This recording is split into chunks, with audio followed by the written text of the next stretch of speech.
pledge allegiance to the flag of the United States of America and to the republic for which it stands, one nation, under God, indivisible, with liberty and justice for all. So I see that we have a lot of new faces here tonight. It's good to have everybody here. We do have a quick update in reference to one of the items that I believe some of you are here to speak on. Here's the update I've been asked to read. In reference to the October regular meeting of the Belgrade School District Board of Trustees, the following agenda item is being pulled from tonight's agenda for an internal matter: winter fall coaches head coach girls basketball. This agenda item will be addressed at a future meeting. So if you came here to speak on that tonight, it will be handled at a later date. We'll keep you informed. Sorry for the late news. Y'all are welcome to stay, but if you got up and all left because that's why you're here, we'd understand. I'm kind of glad you're all staying. As required by Montana law, members of the community are given an opportunity to make brief comments to the board on any matters not included in the agenda. Individuals wishing to be heard shall first be recognized by the chairperson. Individuals, after identifying themselves, will proceed to make brief comments. The board would like to remind everyone that to avoid violations of individual rights of privacy, a member of the public wishing to address the board will not be allowed to make comments about any student, staff member, or member of the general public. No action may be taken on any matter discussed during the public comment portion of the meeting until such time as the matter is specifically noticed on an agenda and the public has been allowed the opportunity to comment. Sorry. Do we have any public comment on a non-agenda item? Jim, please come forward and state your name for us, Jim.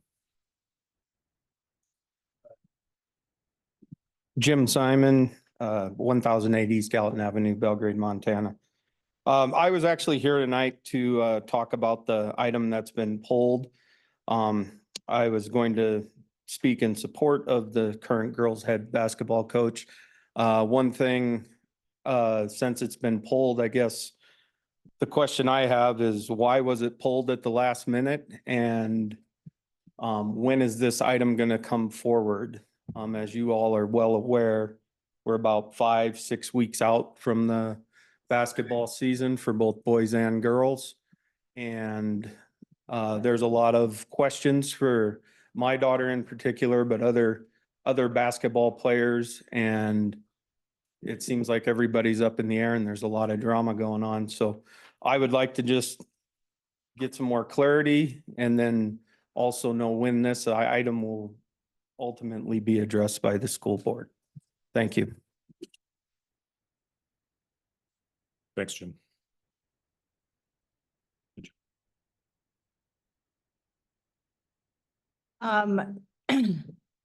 We don't have a date yet set, so, but obviously we would like to get it taken care of as soon as possible. So we'll let everybody know when we're ready for that.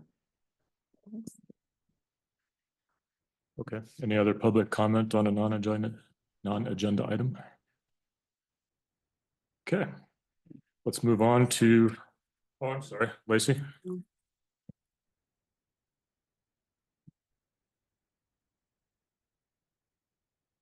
Would you state your name for it too, Lacey? Thank you. Lacey Simon, 1008 East Gallatin, also here for the other agenda item that my husband already asked you about. But I would like to say that we are here to support Nugent fully, wholeheartedly. And I ask that this be addressed very, very soon because the drama that this has created is ridiculous. It's hurtful to not only our children, to this school board, but also to the man that has been put through the ringer. So I have a statement to read. I will save it for the next board meeting when you let us know when that is, because everybody you see here will be there. So it's not going away. We're not going away. And I truly feel like it's unjust what's happening. Thank you.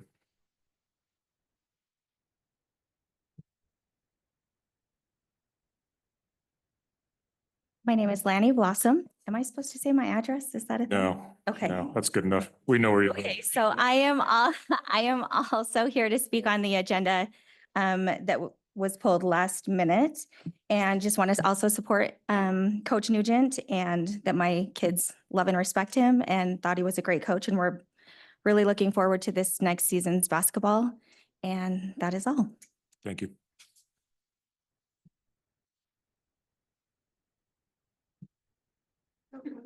It's a popular mic. Yes.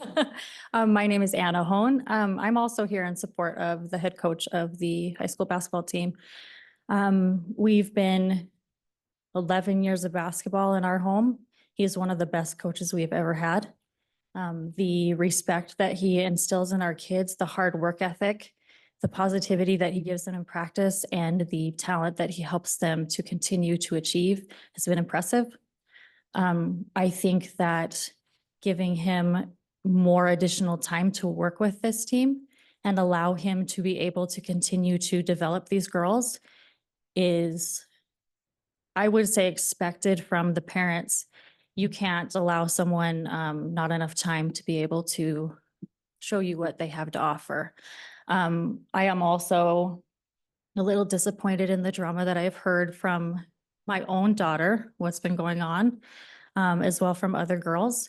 And it's been inappropriate on some opposing sides that I do not believe that you have full interest or information about. So I think it's imperative that as the board, you look into it fully and hear multiple people's opinions on it so that you can make an educated decision on proceedings. Along with that too, and I think it's an agenda item tonight, so correct me if I'm wrong, but I just want to be sure that we're also going to talk about the potential of eighth graders being able to play. Amazing, because this all, him being hired started off as a group of eighth graders finding out that he had experience in coaching and begging him to coach. And it continues with the people who are in his classroom every day. There's a respect there for their teacher and they love him. And they're excited to be able to be part of his program and participate in it with him. So I appreciate you looking into this fully. Thank you. Thank you.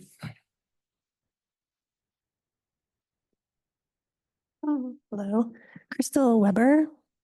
I'm here also to speak of the agenda that was taken off on Mr. Nugent. I just wanted to say that he is a fantastic coach and I have a lot of great things to say. But what matters most is my daughter. She has gained a great deal of confidence and knowledge of the game and feels very honored to have him as a head basketball coach. She is definitely looking forward to a season with him at the wheel, and so am I. Thank you. Thank you. Come on up, Maddie.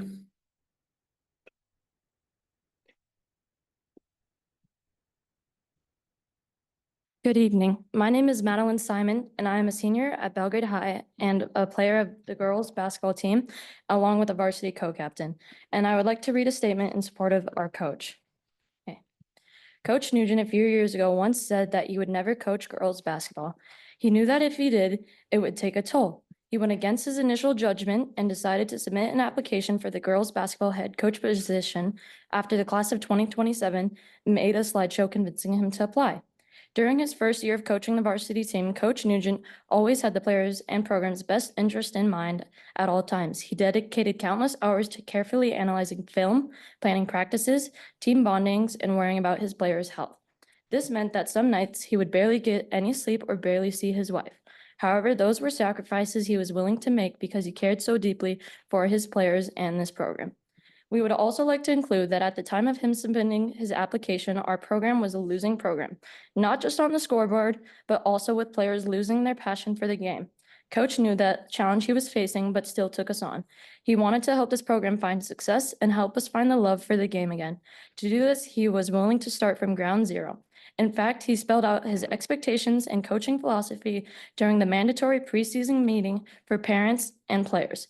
Coach shared his game plan to help us reach our highest level of potential, and he requires discipline, effort, and hard work, which is an adjustment in thinking and attitude for all of us.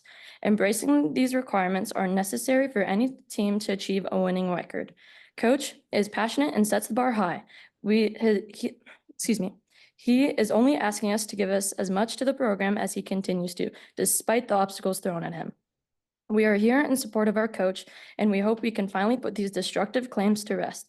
This type of unwanted drama is hurtful to Coach, his family, our team, and the school. Those that are perpetuating this drama are stealing our passion for the game and hurting the future of this program. We are here to give our support to our coach in hopes that the drama will be put to rest publicly and completely. Thank you. Patty.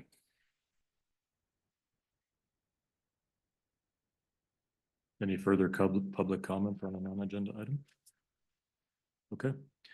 Thanks for your statements. Like I said, this is high priority for all of us. We plan on getting this taken care of as soon as we can. Let's move on to student and staff recognition with Leslie.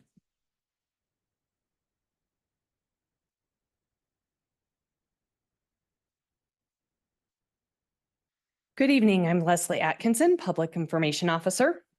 Our first item of recognition today is Nurse Kara Poppleton. She here?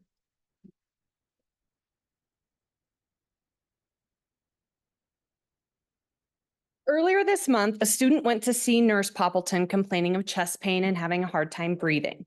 Nurse Poppleton didn't treat him like a kid trying to get out of class. She treated him like a patient. She completed a thorough examination of the student and noticed some irregular breathing. Based on her exam, she advised the family to take the student to an urgent care. The student eventually was taken to the emergency room where it was discovered that he had a collapsed lung. He was admitted to the hospital with a breathing tube but made a full recovery. The parents were overwhelmed with the situation, to say the least, but are extremely grateful for the diligence and care that Nurse Poppleton provided for their son.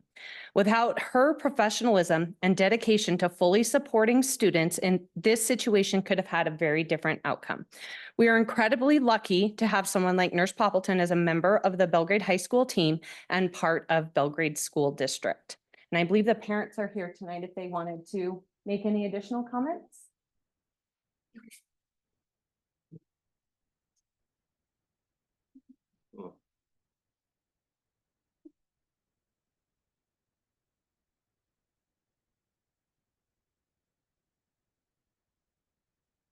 So I'm Chris Wachowski. This is Kelly Wachowski and our son, James Simpson. You didn't think we'd let you get off this easy, right?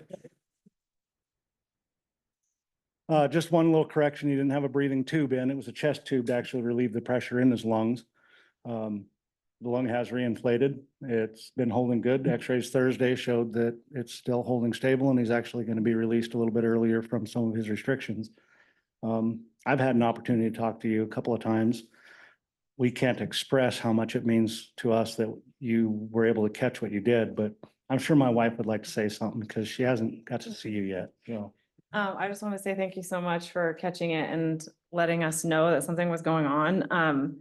James has had some health issues in the past, so we never know which way it's going. And then this was called a spontaneous pneumothorax, which we didn't even know was a thing. Apparently it happens to a lot of teenagers that are tall and skinny and have lungs to their knees like James. So we didn't know anything was going on that was super serious. I thought he just had an upper respiratory infection or something of that case.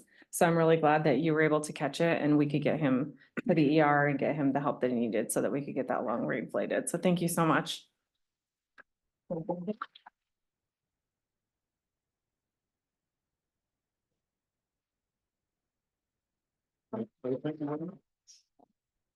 do want to just say thank you very much. I don't know what could have happened if you didn't catch that. I do appreciate it a lot.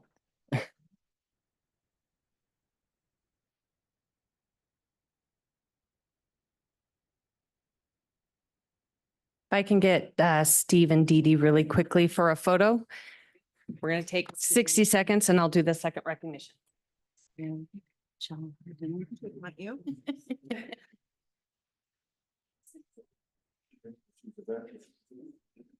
Here's your ding.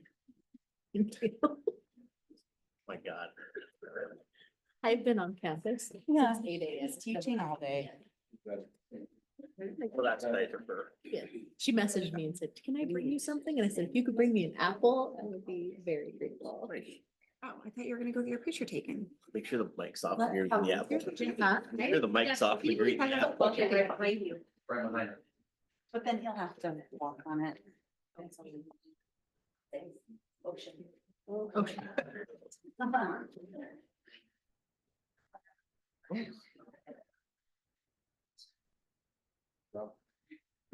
job. Oh, thanks. Bare minimum today. Take it. I had my peak week on earlier, but I was like, I gotta take it off. So you second that motion. All right, thank you for the quick pause. The second item this evening is to let the board know about something with the Belgrade Education Foundation. Unfortunately, Ty Elliott is out of town, or he would be here this evening. He's the head of the Belgrade Education Foundation. But the Belgrade Education Foundation offers Belgrade teachers the opportunity to apply for a $1,000 grant. This grant program is designed to help teachers in our district fund additional learning opportunities in their classroom. The foundation wants to help teachers establish new and innovative ways to teach and for the students to learn, in hopes that they will be able to continue with their in the future with their learning and their commitment to the school. This year's grant recipients were Stephanie Lasher, Dana Morgan, Lisa Cady, Matt Hoskins, and Rochelle Shaw.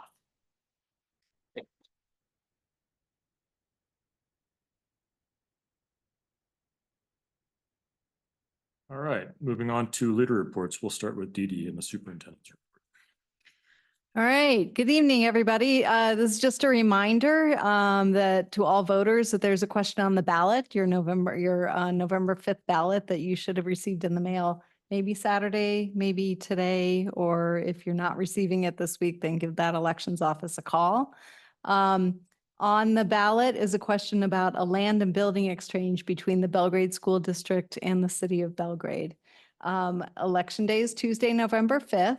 We have information on our website, and information is on the city's website. And please, please, please, if you have any questions, give me a call. Just call the main office for the school district and ask for me, and I'll get your questions answered. We were planning to discuss our supervision evaluation system for teachers at this meeting, but we're going to move that to next month's meeting because we already had a long agenda. And I'd just like to share some thoughts. Schools across the country were faced with another challenging start to the school year regarding school violence and reports of potential threats. The disruption to learning from social media rumors, whether they start here locally or somewhere far away in a foreign country, is real. Equally disruptive is the use of threatening language by our own students. There's no place for this kind of behavior in the Belgrade School District. And we're committed to holding those who violate our board policies accountable for their actions. I want to thank our community for your support as we worked our way through those couple weeks in September, and ask for your help. If you become aware of a rumor or a threat, please call 911. The police are great. They work well with us. They communicate with us immediately. It's never wrong to call 911 if you believe that there's a threat out there. You can also call your building principal, or you can report it immediately on our anonymous alert system that you can find on our district website. And that can be anonymous, or you can leave your name with that so we can get back in touch with you and get more information. Please resist the urge to post the threat on social media because it makes finding the initiator nearly impossible. So if we can limit that, we're more likely to quickly figure out where that came from and if it's a valid threat or not a valid threat. Belgrade is an amazing community, and I'm so happy to be here and so proud of the work we do together. And thank you for making it such a great community. Okay, District Clerk Carrie, do you have an update for us? The big thing that's coming up for us is the A and B enrollment, and we're working on that. It's due this week. That's how we get all of our funding. So we're working on that with all the schools this week to figure out what our enrollment is. So I should, as soon as I get that filed and finalized, I'll send it to you guys so you know where we sit for the fall. Thanks. Board report. Do any of the board members have something they'd like to share or comment on? Crickets. Moving on to the technology department, Mike.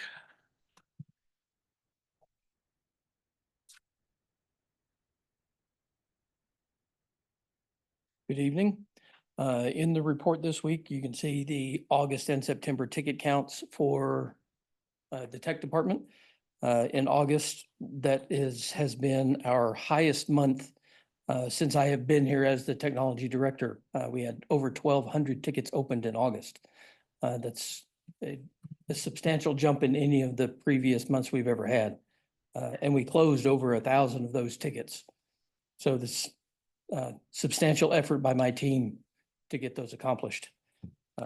September's is a little further down. We expect October's numbers to be even less as we work through the backlog of tickets. Our current projects are lifecycle management by utilizing our service management to inventory our current assets. We hope to develop a life cycle for all of our technology. We're also working with curriculum to better communicate between the departments and how IT can support where curriculum is going in the classroom. And then we are looking at extending multi-factor authentication to our critical infrastructure and some of our more advanced systems that we have access to. Any idea of why August was so high? That's the beginning of the school year. Was that because of our changeover of email or? There were quite a number of how we categorize that as user access and user configuration, but there was also a very high number of hardware tickets as well. And the bulk of those did come in after the middle of the month when school started. What happened with Facebook and getting hacked? That is still under investigation. We're trying to determine the source of it, and there was some lacking multi-factor authentication for those two sites that we are in the process of correcting.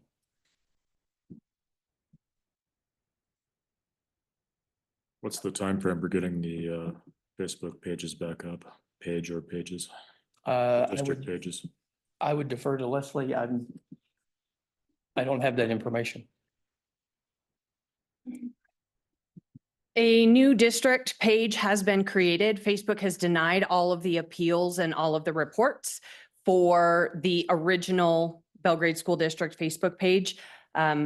We have worked through all of that. And as Mike mentioned, unfortunately, when that page was originally set up, it wasn't set up with multi-factor authentication, and that was unknown until it was hacked. The middle school page it will also have to be recreated. I have not received any reports back yet through all of the, anything back from Meta as far as the reporting, but it's not looking promising based on the other page as well. So unfortunately, we have to rebuild those. As I mentioned at a leadership meeting, it's a little bit of a professional gut punch because I personally put in a ton of time to try to build those pages, make them reliable sources of information for people in the district and people in the community. And unfortunately, we have to start from scratch. So, but we are working, as Mike mentioned, we are working on it. We've got the multi-factor authentication. We've got some additional things. Meta makes it a little bit challenging because we can't create the full multi-factor authentication on a brand new page. And so I keep checking on a weekly basis. Once they allow us to do that, then we'll be able to finish the rest of the secure process. Thank you. Any more questions for Mike? Okay, thanks, Mike. Thank you. Moving on to school updates. Let's begin with the elementary, and I believe Natalie is here to speak.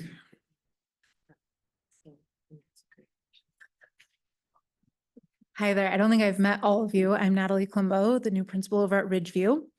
We're going to talk a lot more in depth about our school improvement plan, so we'll get there. But if you look at the item, you will see a lot of the data there from each of the 3 elementary schools that's in all of our school improvement plan. So we'll go over that more later. I just want to share that Saddle Peak, the teachers and their PTX had a fall carnival, and they had so many people turn out, and it was an amazing event.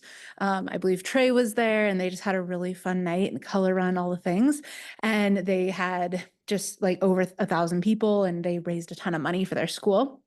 At Ridgeview, we had our fun run, and we also raised quite a bit of money. Matt actually came back and helped run the barbecue, which was fun for the kids to see him. And he helped also with getting the lap started for the kids. And then our kindergarten teachers helped organize the raffle baskets, and we sold tickets for that. The PTC made a lot of money, and we served almost 100 meals. And then I added there after our data that both at all the elementary schools, our intervention groups are up and running for both title and intervention. And so we've used the data here to kind of figure out who goes where for those groups. And at our school and at the other elementaries as well, we're using that win time. So what I need, so that kind of the interventionists flood each grade level. And then, so there's about 4 groups running for students who need extra support. And then the other teachers are splitting the kids. And then let's see, Story Creek had their fun run and barbecue, and they brought in over $9,000. So any questions? Like I said, You say you served 600 meals, right? yes. Oh, like close to 600. What did I say? 100. Oh, sorry. No, you had a lot more Sorry. people there than that. There were a lot of people there that It was like 588 or something, but yeah. So And you'd like us to hold off on questions with the test results until later, correct? yes, please. Thank you. Yep, we'll go over that. We're going to look at Ridgeview's school improvement plan in particular. Perfect. Do we have any questions for Natalie? Had more fun with the kids than the kids, or like, I think he was more excited. He was really excited to be there. And he actually, it's beginning of the school year when we had wonderful staff from over here coming to help serve in the cafeteria. Matt was there almost every day for a couple weeks. And that was really fun too. And he was like, you know, you want your broccoli or your apple? And had a lot of fun joking around with the kids and stuff. Yeah, my kids refused to bring sack lunch that week. Like, no. Yep. They like them so much. It was very fun. So any other questions? All right, thanks, Natalie. Welcome. Thank you. Super glad to be here. You bet. Middle school, Dave, I believe, is here. Yeah, Dave Smith, thank you. Thank you for taking the time to look through all the school improvement plans too. A lot of work went into those. And the only thing I really want to add tonight too is a shout out for all the hard work that's going on for the fun activities at October here at the middle school.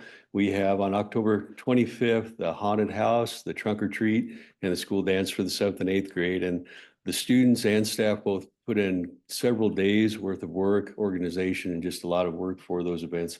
And it's a fundraiser as well. We've had hundreds of people come through. So far this year, we have about 14 different groups signed up for the trunk or treat. So please, at 5 to 7 o'clock, if you are free at all, stop by. Also, our Builders Club and the High School Key Club is putting on a haunted house Saturday, the 26th and Sunday, the 27th. So if you're available for those events too, but it's fun times for the families, for the community, supported by PTK as well. Questions for Dave? Thank you for the link that showed the summer activities. It was fun to see them. You bet. Thank you, folks. Thanks, Dave. And last but not least, high school, Shanna. Just to echo what Dave said, thank you for the time looking at our school improvement plans. We're anxious to visit more about those and go through them thoroughly. So thank you for that. The only thing I really have to add to my report, just putting a plug in for our career fair, which is Wednesday. Right now we have 40 vendors. It's a little bit lower than last year, but I think that's because of the timing. We moved it up from that week of Thanksgiving. So we're looking at all of that, taking all of that feedback. I think another thing that's impacting it, we've got feedback from vendors earlier in the season. Some of our lawn care, sprinkler system people, those trades, they're still in season. So they just don't have the time to do that. So it's great feedback we're getting, and we appreciate that. This year, we're going to do a food truck. We're using Black Bull Catering. It's a local Belgrade business. We're going to buy the vendors lunch. The staff will also get lunch that day. Our Panther Perk will be open. They'll be delivering coffee to the vendors as well, or your favorite, whatever Lotus is. They like those. So we'll be delivering what their favorite Panther Perk beverage. This is really in conjunction with other efforts that we have going on to support our trades. For instance, with Mr. Radke's leadership on that, we're trying to organize a trades and dual enrollment night in February with Gallatin College. They did that at Flathead Community College. And it was really neat to see the demonstrations, the hands-on that the students got experience with. That's about it for the high school right now. Any questions on my report? A comment on their students at football and volleyball games. This have been great. Like, I didn't know how that'd carry from year to year, and it really carried over this year. It's been fun to go and just watch the students, and whoever was responsible for the breast cancer awareness event at volleyball, that was really well done. Even if Holly didn't get a rose, which she did. I know you did. But even without that, it was really nice. I think it'd be nice to, have the board visit the schools. I could speak for the high school. I know that our school spirit is very high. We have wonderful students, and they're putting an effort into being involved and to also being part of the school for the spirit. It's really neat to be there every day. I'm privileged. It's kind of coming down to a competition of if Bozeman or Belgrade has a bigger cheer student section. So that's a big thing. We've always liked a competition, Holly. You guys always win the competition for classy things like the breast cancer awareness or anything like that. Belgrade always does such a better job than any other school in the state, in my opinion. So thank you. Yeah. Your comments are appreciated. Thank you. And I guess we had a follow-up item. Did you want to speak on the track at all? Or Toby, you want to talk about that? I was going to have Toby come up on activity. It's just to make the board aware of something that's potentially coming up. Okay. Thank you. Thank you. Good evening, trustees. Well, lots happened since the last time I was before you. First of all was homecoming. We were just talking about the, I kept running up and down to the booth and back, and there was only room to walk around people. They were standing in the aisles. I've never in my life seen it like that. I don't know what our capacity is, but it was at maximum. I need to find out what the capacity is there, but it was absolutely amazing.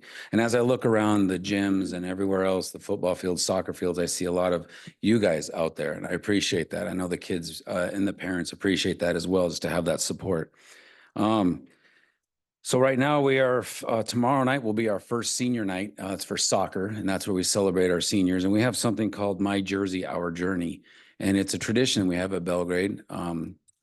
And what it is the students, the seniors, not only walk through the Panther with their family, and we read a little segment on them that they put in about their favorite memory, where they're going to school, things like that. But we also, they get to pick a staff member, and it can be anybody. I mean, I've had kids pick a kindergarten teacher from their elementary school to come over and give them their jersey just to wear or put it around their neck if it doesn't fit them, just to honor them and thank them for, they are where they are. It's a kind of a really neat way to honor. It's My Jersey, Our Journey. So we will kick that off tomorrow with soccer.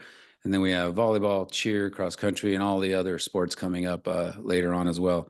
I think it's just really neat. And it's a metaphor. Like, for example, wrestlers might give me a singlet. There's no way I'm putting that on for them. Homecoming was incredible. The activities were unbelievable. You guys definitely got your year's salary worth out of me in 1 week. So congratulations on that. We have, I've been asked to report back on how the 8th grade integration with soccer went. Obviously, wrestling hasn't started yet, but soccer was incredible. We had 5 girls, 1 young man go out for the team. And I can tell you instantly, talking to the girls coach, because there was 5 of them, that he was able to swing up to varsity some girls that would have been swinging back and forth and been tired. You're only allowed to play 3 halves in one day. If you play 2 full games, that's too many, and you are in violation of MHSA. So the coaches were telling me how they got to alleviate some of the overexertness that happens in soccer. It's a very physical game, physically demanding. And as soon as they went up there, within a week, they won their first game. So it had a little bit of impact right away, if not a lot. And, it's incredible to say, they won a game, they came home and they were excited, been feeling a buzz. The wins haven't been piling up like we were hoping they would, but it's still in a process of trying to build it. But what I have noticed is the 8th graders, some of the concerns were bus rides. Is that going to be where they're on, a bus with a whole bunch of full-grown women and they're a bunch of little kids, and it's been incredible. The parents I've talked to 3 of the 8th grade parents so far, and they've all told me that their kids come home and they're super excited. They have what they call a big, and it's a big person taking care of a little, and they call them little. And and they just take them under their wing and make sure they're all integrated and getting along great. So it's been working extremely well. The one young man that's on the boys team, the coach said that he forgets he's an 8th grader. He blends right in, sits wherever he wants on the bus. The kids accept him. So it's been really good. And I know that the sentiment around the community, especially the soccer community, has just been a big thank you to the school board for making that happen. So I just wanted to pass that along.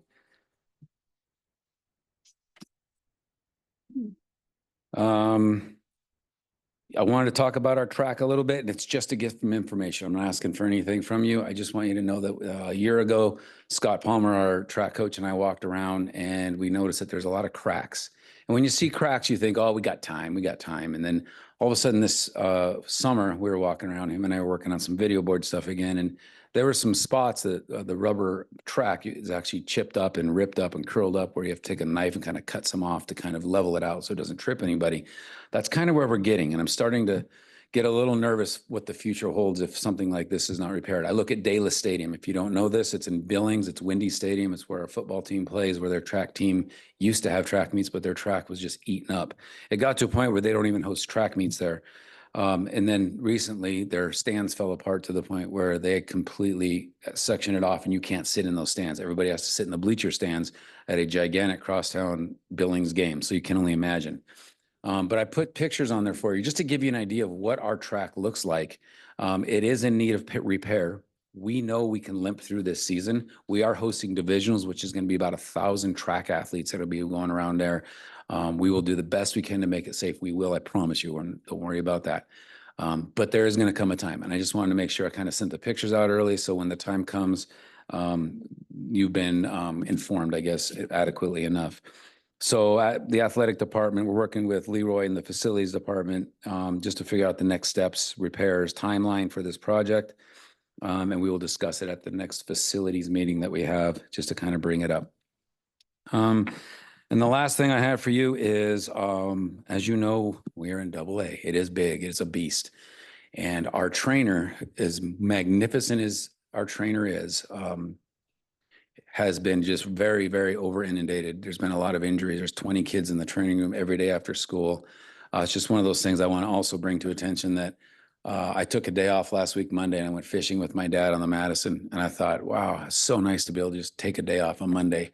And then I got back to school and our trainer was inundated, and he has not taken a day off in the 7 years that he's been at this post.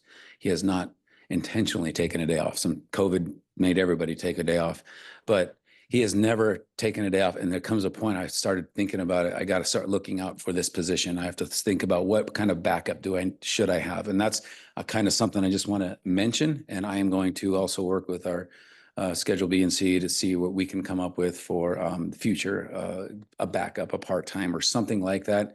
I am looking into how other schools do it as well, because it is one person, one position, and a whole bunch of athletes.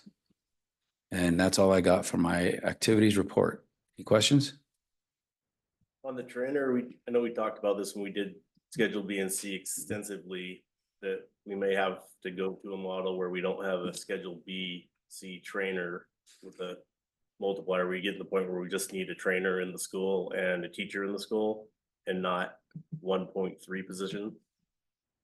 And even if we had just a trainer, they were gone for a day, where do we get the backup trainer? Where do we get, I can call in sick and not need a sub.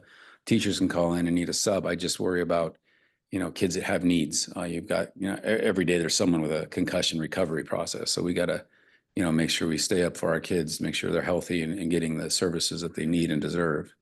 Yeah, there's a lot to discuss, I know. But I will be looking into how other schools do it as well. A lot of them have partnerships within the local universities that have kids that want to be athletic trainers, but MSU does not have that program anymore. So we might have to look at the hospital for something. So just putting that out there. Thank you, Toby. Facilities, Leroy.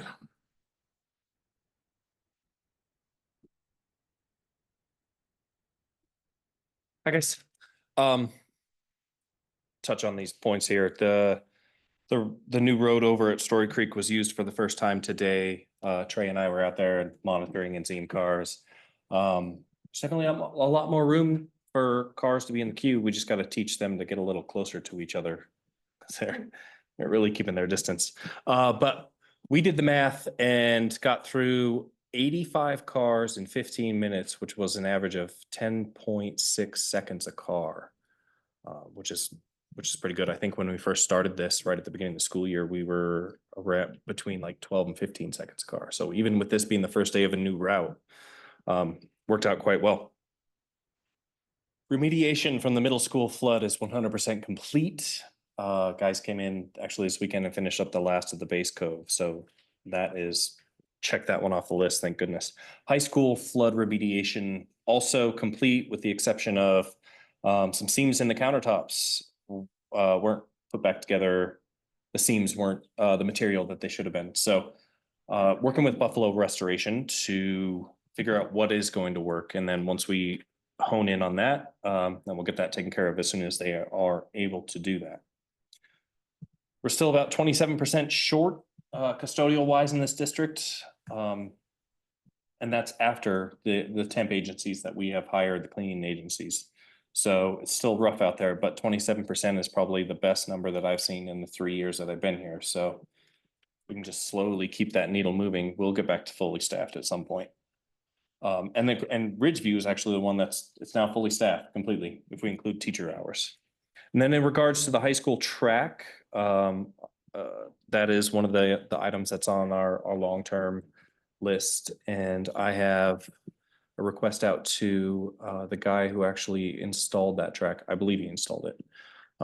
He does maintenance on our tennis courts as well. I want to get him out there, get his professional opinion and see if this is something that can be patched or needs to be completely redone. Also have an inquiry with Morrison Merrily, who's done a ton of work with this district. And from what I understand, they were heavily involved with the building of the track and the bleachers and whatnot as well, to get their opinion also. You guys got any questions? All right. Thanks, Susan. All right, moving on to the consent agenda. Motion to proceed. I actually would like, in the minutes, under new business number 4, 3510P. My motion was for the 2 sports for the 24-25 school year and for the other part of that policy to be brought back to the board for approval. That was my motion. And Jessie can correct me because she was the second one that messed that. That was my memory of that as well. Second. And also, I would like to pull the out-of-state travel. Yes.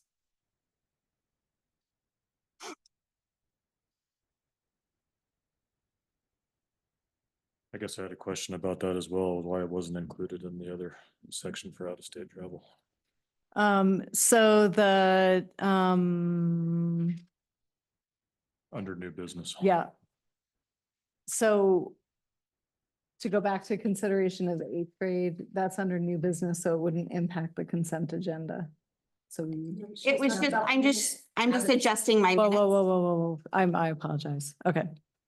And then what our understanding of what we had talked about was for out of district or out of state trips that were routine and happened every year, that those could go in the consent agenda, but we're fine pulling all of them out. I would like to pull them too, because there seems to be what was presented for documentation does not match up. I would like to have it. And then there's also disapproval of monies that I don't remember being in the past, so we can talk about that when it gets to.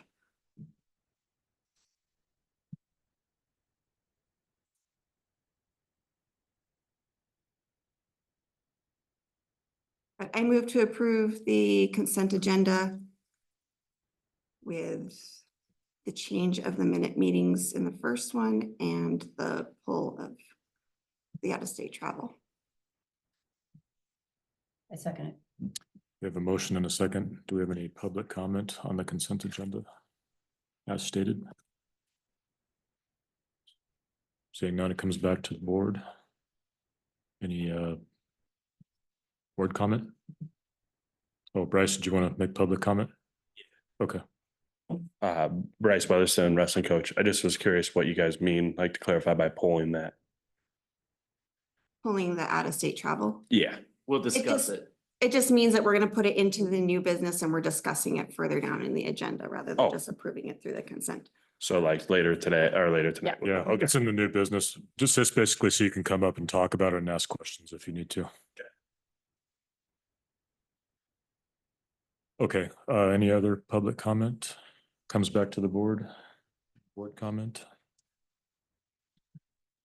All right, hearing none, it comes back to a vote. All in favor of approving the consent agenda as stated by Holly, say aye. Aye. Aye. All opposed, same sign. Motion carries 7-0. Let's see, prior business, we have none, so it comes back to new business. And we start with the school improvement plan. Dee Dee and Trey, you want to talk about that a little bit? But from a consent agenda, it should be number one under new business. Okay. So you can go ahead and do the out-of-state travel that was in the consent agenda, or you can decide as a board to move your agenda items around. So if you'd rather. Why don't we just does anybody object to talking about out-of-state travel right now? No? Moving the other out-of-state travel up to. Or we can just do it down below. Okay. Okay. I'm good with that. Okay. Why don't we just talk about out-of-state travel now, all of it? Okay. That would seem the simple thing. So we're skipping number one temporarily, moving back to out-of-state travel. Why don't we start ProStart?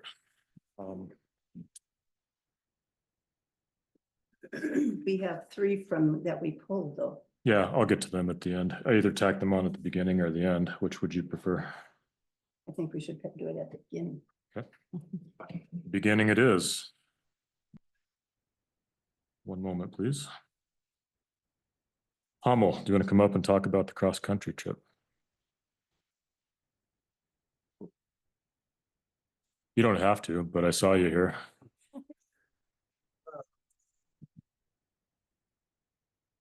Hi, Matt Hallman, cross country coach, head coach.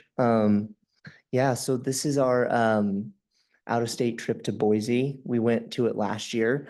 Part of why we're here is because we're trying to integrate school, because before we have to pay our own way all the way there, and having support from the school helps to offset costs and to help get these kids to it. It's a huge race. It includes Wyoming, Montana, Idaho, Washington, Oregon, Alaska, Hawaii. They all come to this race. And it's a huge race put on by Nike. It's part of a postseason tournament that they have. I think we submitted the form that has all the money financials on it, but this is like a huge opportunity for our kids to showcase Montana distance running to a lot of the country. And there are individuals, like we have a boy this year that could make an impact and potentially go on to the national meet if that works out.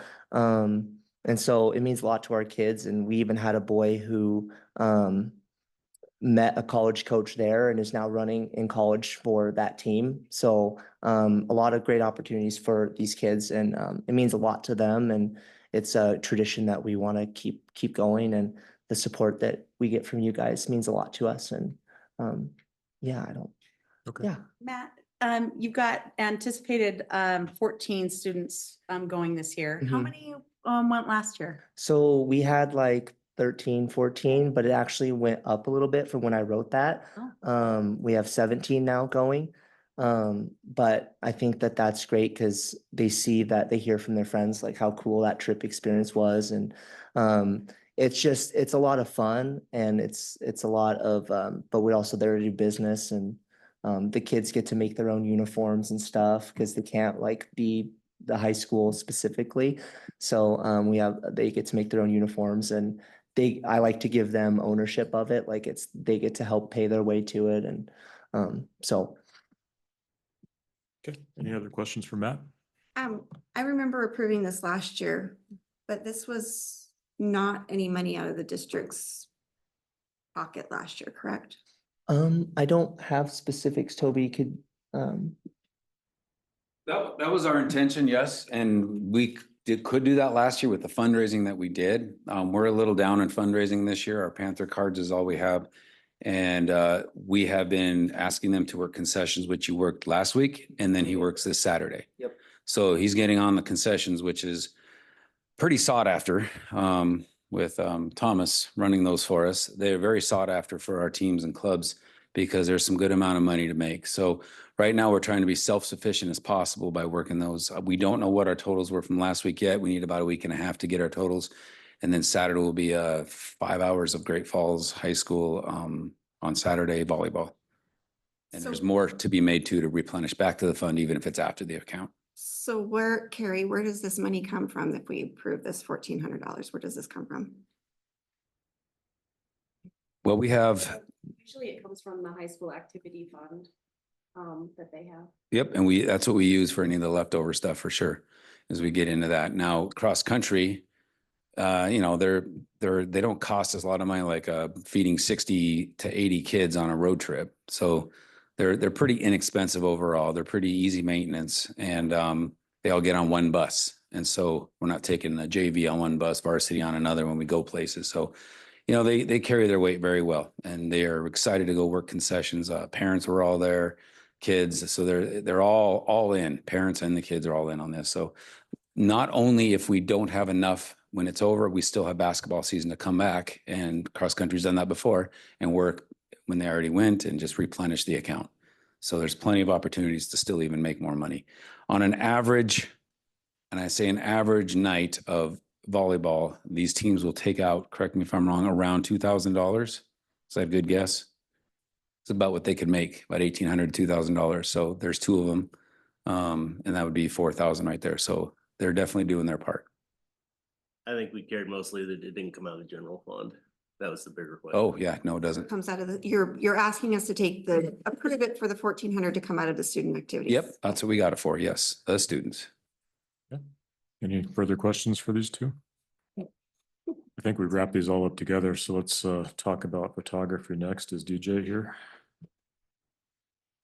He's not. Okay, you gonna speak for that one, Shannon? Sure. DJ is one of our newer teachers teaching photography. He wants to go to Yellowstone National Park just for the opportunity it gives our students. The cost for the district was $120, but I don't think that's much. I think that we could also handle that out of our budget for that amount for those kids to get that experience. This is a second trip that we're trying to make a year-long trip. I don't know if any of you remember Carolyn Williamson. She used to be our photography teacher, and she would often take them to Yellowstone National Park. So same question. What fund is this money coming out of? I know it's only $120, but I still got to ask. Your pocket, would that work? No, that will come out of Art Club, which is an activity as well. Because the Art Club could then even display some of the pictures that were taken in the Panther Pride School store. Thank you. Mm-hmm. All right. And I guess I didn't see Sarah here. Is she here to speak about the biology one? No, I'll do that one as well, Steve, if that works. Oh, yeah, perfect. The AP Biology is an annual trip that we take. It was started several years ago. There is no cost to the district. They actually have lessons taught to them when they're in Yellowstone National Park by our science teachers and some experts from the park themselves. It's a wonderful experience. They're gone overnight. Again, there is no cost to the district for this trip. Okay, so my question on this one was with our documentation with that. We didn't get documentation for that, but we got documentation for creative writing, historical fiction and research.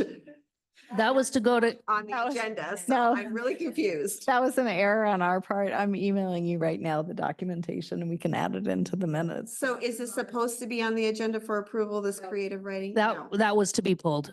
Okay, My apologies. that's okay. That's part of why I pulled it, because I was just confused about. And I'm not going to say, And then all of a right. sudden there's a creative writing document right. for it. And for the documentation, I'm going to refrain from saying anything about Outlook right now, okay?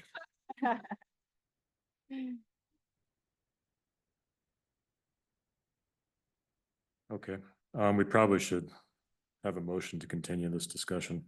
Does anybody want to?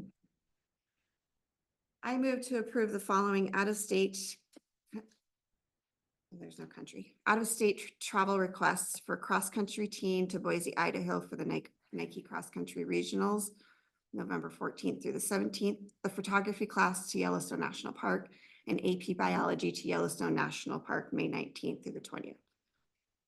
I'll second. We have a motion and a second. While we're waiting for the file to be delivered to us for review, do we have any public comment on this? Do you want me to, if you can, let's see, I could probably pull it up. The same Yellowstone trip as every year. Yeah, I'm not too worried about it, but if anybody wants to look at it. Okay, I just sent it to your emails. Oh, the attachment's still loading. Yeah, sure. Come on up. Bryce Weatherston, wrestling coach. Just a touch up, I'm sorry, I can't speak for the other group, but just a touch up for the cross country. We have a kid in our school that's ranked in the top 5 and for his class in the country. So, we're talking about someone's future to get his whole a full ride scholarship. And that's really like where he's at. So not only for him, but for the rest of the program, and it would be huge. So just want to show my support for those guys. Perfect. Thanks. Carrie, can you get it to? Come on up. You would state your name for us, please. I'm Charles Brown. I'm just coming up to talk about the cross-country team as well. I just want to explain the opportunity that the kids have. The kids get the opportunity to see what these giant races are, okay? My son was the one who met his coach that's now a D1 athlete. So yeah, just a good opportunity for these kids to get outside of Montana and see what there is to inspire them, really, because they can go to something like this and dream bigger at that point. So that's on me. Perfect. Thank you. Any other public comment before we bring it back to the board to review this document? Okay, thanks. So here's the rationale. Students see the real life application of science to their environment. Detailed information about science studies that pertain to their location where they make the stops. It's an overnight trip. They'll stay in West Yellowstone at night and have pizza for dinner. Anticipated students traveling 30, chaperone number per student, 1 per 10 students, cost to the district $2,500. But she's planning on funding it with the grant.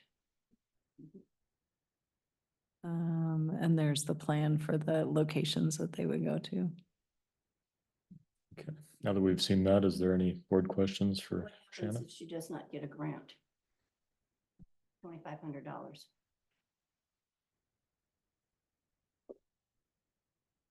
Do you want to answer that one, Shannon? I believe the grant that she has applied for, Carrie, you can help me out on this, but it's transformational or advanced opportunity. Since in the past, we've been awarded the grant for this trip.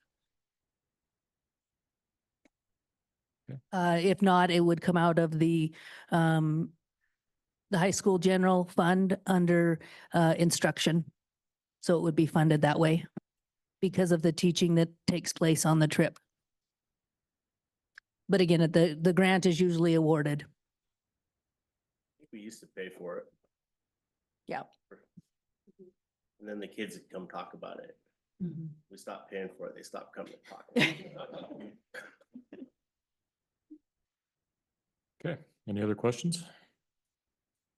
Any other board comment? It's just good to see all these out-of-state travel requests. I know we're trying to increase participation in activities, and I believe this is a good way to do it. I've done tours of Yellowstone. I mean, obviously, we're so close to Yellowstone, it's easy for us to go do it.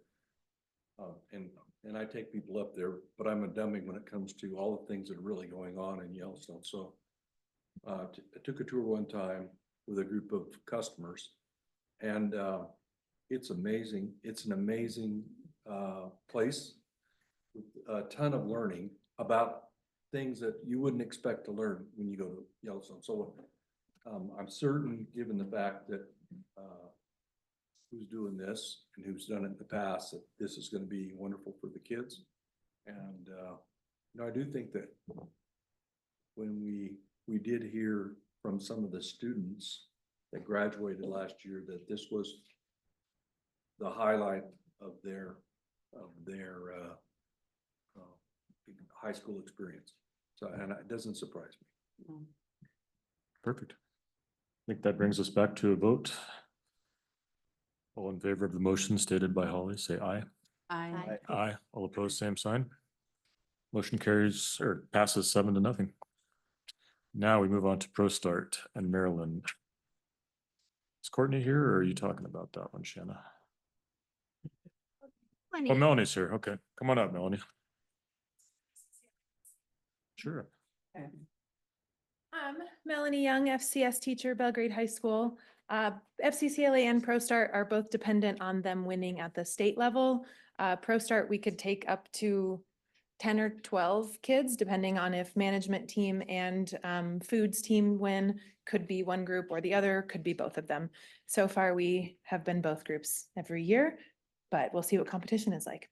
That's beginning of May, like 4 days. I think they moved it, so it's over a weekend this year, so we'd leave like Wednesday. All of it depends on if we have to take all of our equipment and food to cook, or if we're just taking students and a poster, but be gone for 4 or 5 days total for that to Maryland. FCCLA, same thing, dependent on state winners. I run FCCLA as the club, and my students can decide to compete at state and then go on to nationals. Courtney runs it as another competition project program for her kids within ProStart. So we have kids who are in ProStart that also then go and compete at FCCLA state level, and then they can essentially choose to go to nationals or not with their project. They don't often choose, not just at our school, but in a lot of schools. Going to nationals isn't super high because it's always 4th of July weekend. So it's just a hard time with when it is in the summer. Graduating seniors makes it awkward, all of that. But that would be in Orlando this year, like the week before the 4th of July, if kids qualify to go into that.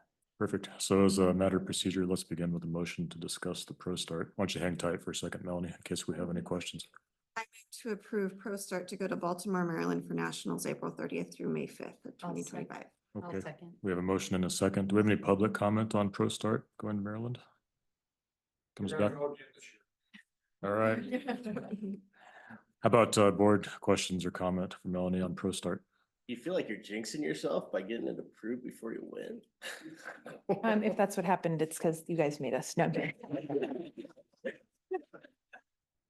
It takes that stress off when it's like 2 weeks before we have to go in literally one board meeting between state and nationals. Then we don't have to make you have a special meeting then either, right? All right. Another thing for us to remember is that they have people that have a choice to go to one school or another. And we had people that actually chose to come to Belgrade because of these programs. So we've got people's attention. This is a great program and they're doing really well. And I agree with Brandy, they're going to be going. Perfect. Any other comment? Yeah, let us know if you have any fundraisers or anything like that. Those are also always fun. All right. I just wanted to commend both you and Courtney and the programs that you guys have put together, because it's pretty. We're very proud. We love it. Good. All right, let's bring it back to a vote. All in favor of the motion to approve the ProStart trip, say aye. Aye. Aye. All opposed, same sign. Motion carries 7-0. And now let's move on. Does somebody want to make a motion for the FCCLA trip to Orlando? We need to determine where they're going though, because it says BPA to Salt Lake. But if you look at the documentation, it says something else. No, We're looking at FCCLA. They're going to Florida. Yeah, BPA is something different with Courtney. Yeah, I think you're down on item C, Mary Ellen. So look at item B. I move to approve the FCCLA to travel to Orlando, Florida for a national event held July 5th through the 10th in 2025. I'll second. We have a motion and a second. Do we have any public comment on the FCCLA trip? Comes back to the board. Any board questions or comment? Comes back to a vote. All in favor of approving the FCCLA trip to Orlando, say aye. Aye. Aye. All opposed, same sign. Motion carries 7-0. Thanks, Melanie. Thank you. All right, we have BPA to Salt Lake. This one's the national one. Yeah, or to. There you go. Yeah. Or to where, what the documentation says, Baltimore. Or to The Orlando. Baltimore is for nationals. Orlando, Orlando is for nationals, Salt Lake is for regionals. but there is not a documentation for Salt Lake. Oh, I see one. I don't see one. Oh, it does. says It says Orlando, yeah. Oh. So it looks like there may be another document mix up. Yeah,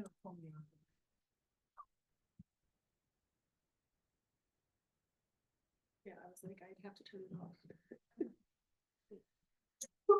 I don't see Courtney here, but Shanna, did you want to speak about this? While we're working on this? Yeah, BPA is just a little bit more complicated in the sense that we have to have kids qualify. And also, we don't have the details yet. It isn't until May. So some of that confusion can easily be cleared up. Again, these groups and that are trying to get it to the board so that we have it approved early and we're not last minute rushing on things. So I can get that clarification for you. More detailed paperwork that is available, if that's what you would like. I'm happy to do that. I think that this is just one that's not well defined right now. Can't make any, detailed decisions at this time. We could table this, given the time frame, until the documentation is complete. It's just confusing because it's the motion would be to Salt Lake and Florida. Our documentation says Florida. And I'm not sure if the location has actually been set yet. I need to double check with Courtney. She's currently at a conference. So I can do that. I'd be happy to bring it back to the board with some consistent detail. Since it's We in take May. this to next month, there would be no problem. Yeah. Does anybody object to that? I move to table BPA till next month. I'll second. We have a motion and a second. Any public comment on tabling this item? Any board comment? Comes back to a vote. All in favor of tabling this item, say aye. Aye. Aye. All opposed, same sign. Motion carries 7-0. Thanks, Shanna. Yep. Let's see, next item is Robotics Club. We have Rachel here. Shanna, just stand up here, Shanna. I don't think Rachel is here either. Robotics is kind of an anomaly in the sense that we have never had a student travel to nationals. So we very much have a goal. We have a couple students in robotics right now that are really gung ho. They made a presentation for you last year on their robot. So we're just shooting for the stars here and hoping that we can provide that opportunity for some of our students. So this is just to get ahead of the game and let students know that if we win the local competition, state competition, this is an option for them.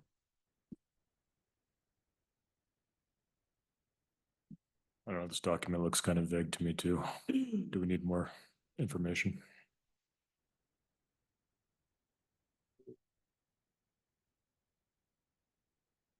I know you're trying to get ahead of the game, but sometimes we need specifics and it's going to fly through when it comes back up. Sure, I understand, and I'm happy to do that. Okay, I would recommend tabling. Does anyone else agree?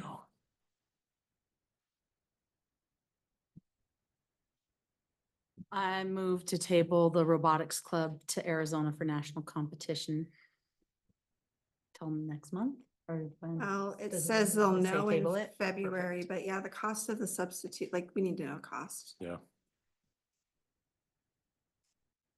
Okay, we have a motion. Do we have a second? No. I'll second. We have a motion and a second. Do we have any public comment on the robotics club trip? Any board comment, questions? Only thing here, it says that there's no impact to the district for cost. They must be doing some money. It says we have to pay for. The cost would be, sorry, I just got out of that one. For the substitute. Right? Cost of the district would be the cost of substitute for teachers that are chaperones.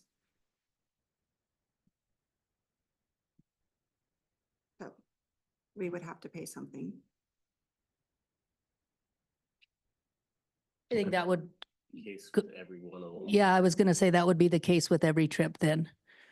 That's approved because the teachers would put in for a sub and it would be school activity. Oh, I thought we were paying this. Okay, yep, I get what you're saying. Any other questions? Comes back to a vote. All in favor of tabling the robotics club trip, say aye. Aye. All opposed, same sign. Motion carries 7-0. Thank you. I'll have those next month. Thanks, Shanna. Band trip to Spokane. Drake. Are you here?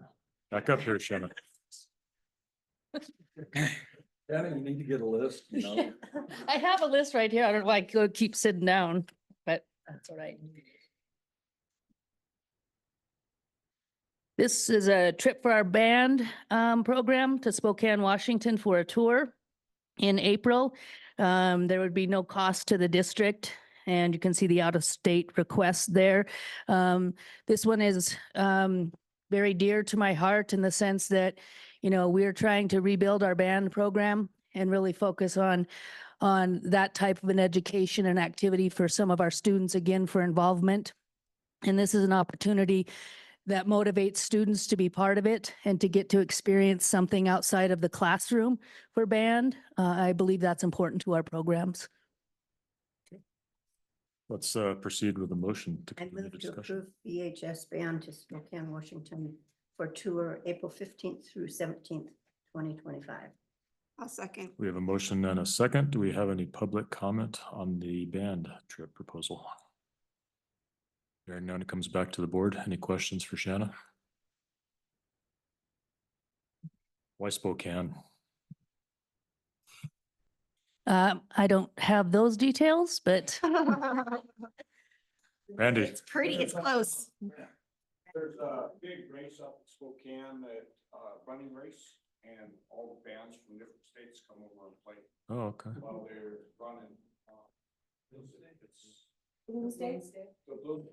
Are you gonna go run it? No. Okay. he's gonna thanks go for with the his question. daughters in the band, though. He's gonna be a chaperone.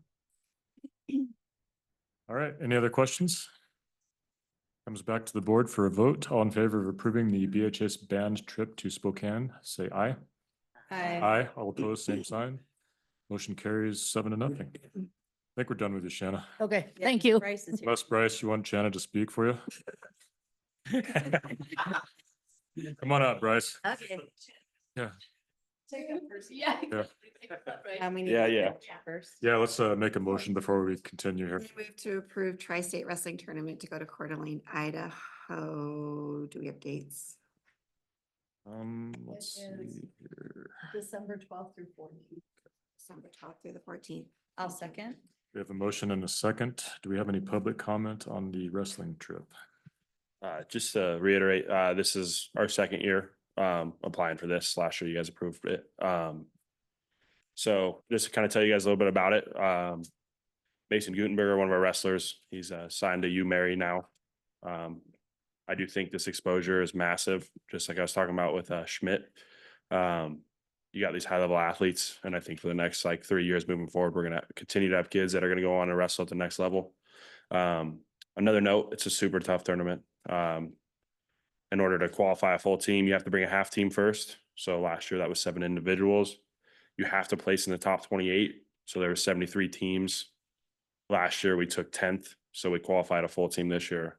So the only difference that you'd see would be, I think a half team registration fee is 300 and a full team's 500. So that would be like the main difference that you would see there. Any public questions or comment for Bryce? Comes back to the board. Any board questions or comment? Okay. Thank you. Thanks, Bryce. Comes back to a vote. All in favor of approving the Tri-State Wrestling Tournament in Coeur d'Alene, say aye. Aye.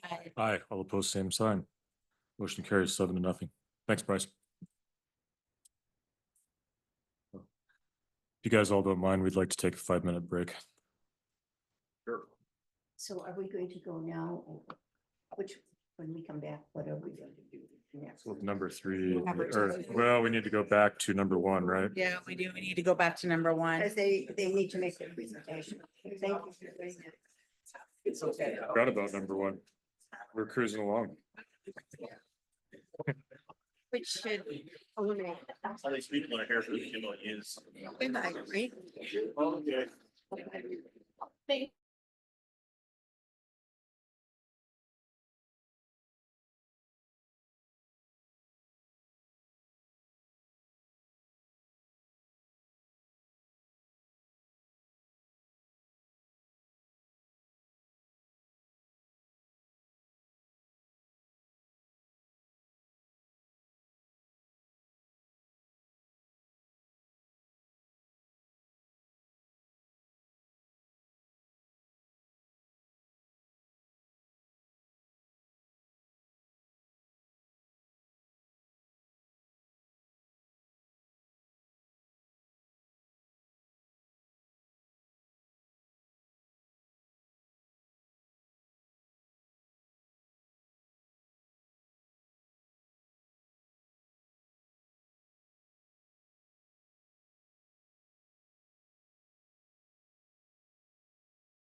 Thanks, everybody.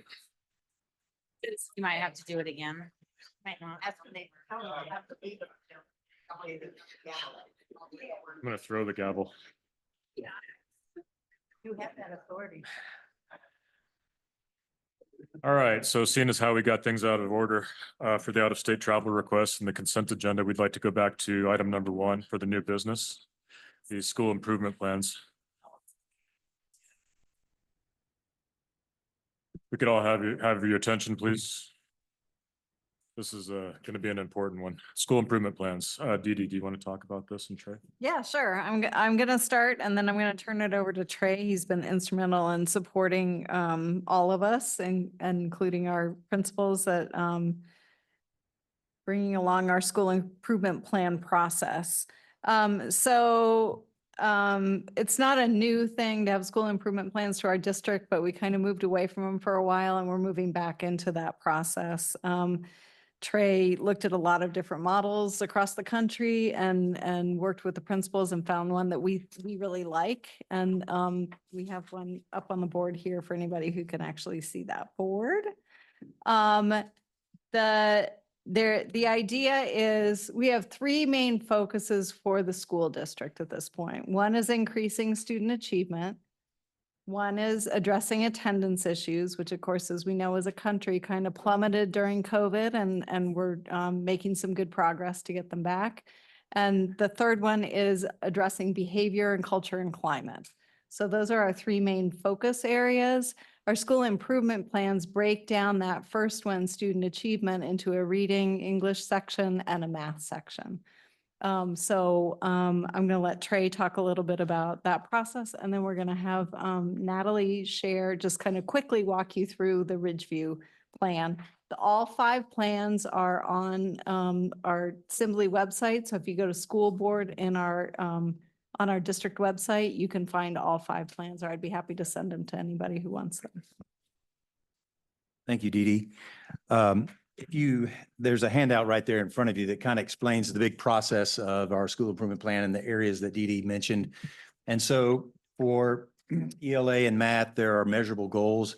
The principals worked with the school advisory council, which is made up of members of the school staff to help determine what the goals were based off the data. So they gave input relative to what do we think we can achieve with our goals at 2%, 3%, 1.5%. And so they gave input on that. And so that is how they developed those goals for ELA and math. Behavior, we encourage the schools not to just to focus so much on discipline, although that is a big part of behavior. It's not all about behavior.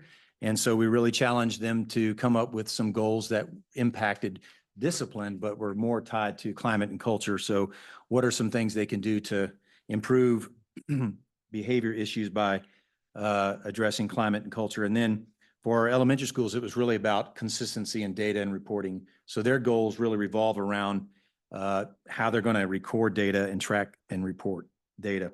And then obviously the attendance data is really about improving our attendance rate, which we have a very good attendance rate in our elementary schools, and middle schools is very good as well.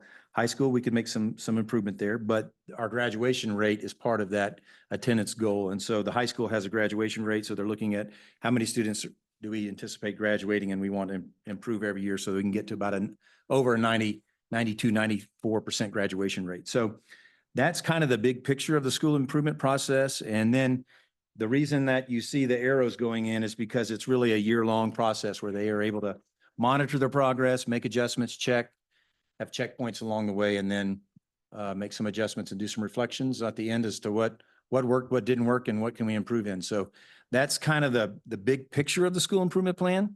I'm going to ask Natalie to come up if she would and just kind of walk you through the Ridgeview School Improvement Plan, which you have a copy of it in front of you. And so Natalie's just going to talk to you briefly about how that worked at Ridgeview. All right, thank you so much. So we worked with our school advisory council to come up with this. I'm still actually working with our team. We're working on our mission statement still. So I'll let you know when we adjust that. But the first goal that we have is for our ELA. And if you look at the other elementary schools, you'll notice that they're very similar. So the way that the data is presented and then a lot of the items that we're doing to reach these goals are very similar across the board, because in addition to working with our school advisory councils, we've also sat down as a group to work and make sure that the elementary experience is similar across the board, even at different schools. So first here you see our baseline data from the spring. And you'll see like kindergarten had 49% of the students were proficient on the early reading test. And then, so K1 uses early reading, and then second, third, and fourth uses the CBM reading test. So I took those kindergartners who were 49% of them were proficient. Those become in the fall of 2024 our first graders. So you can see there was quite a bit of drop from end of kindergarten at 49% proficient to 33% proficient. That summer, that happens frequently with summer, but that was like kind of our biggest drop. So then our goal for those first graders by the end of the year would be to be at 52% of them proficient on grade level standards for ELA.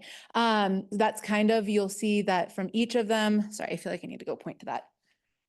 You can see from each of these, like from here to here, and then from here to here, and here to here, we jump about 3%.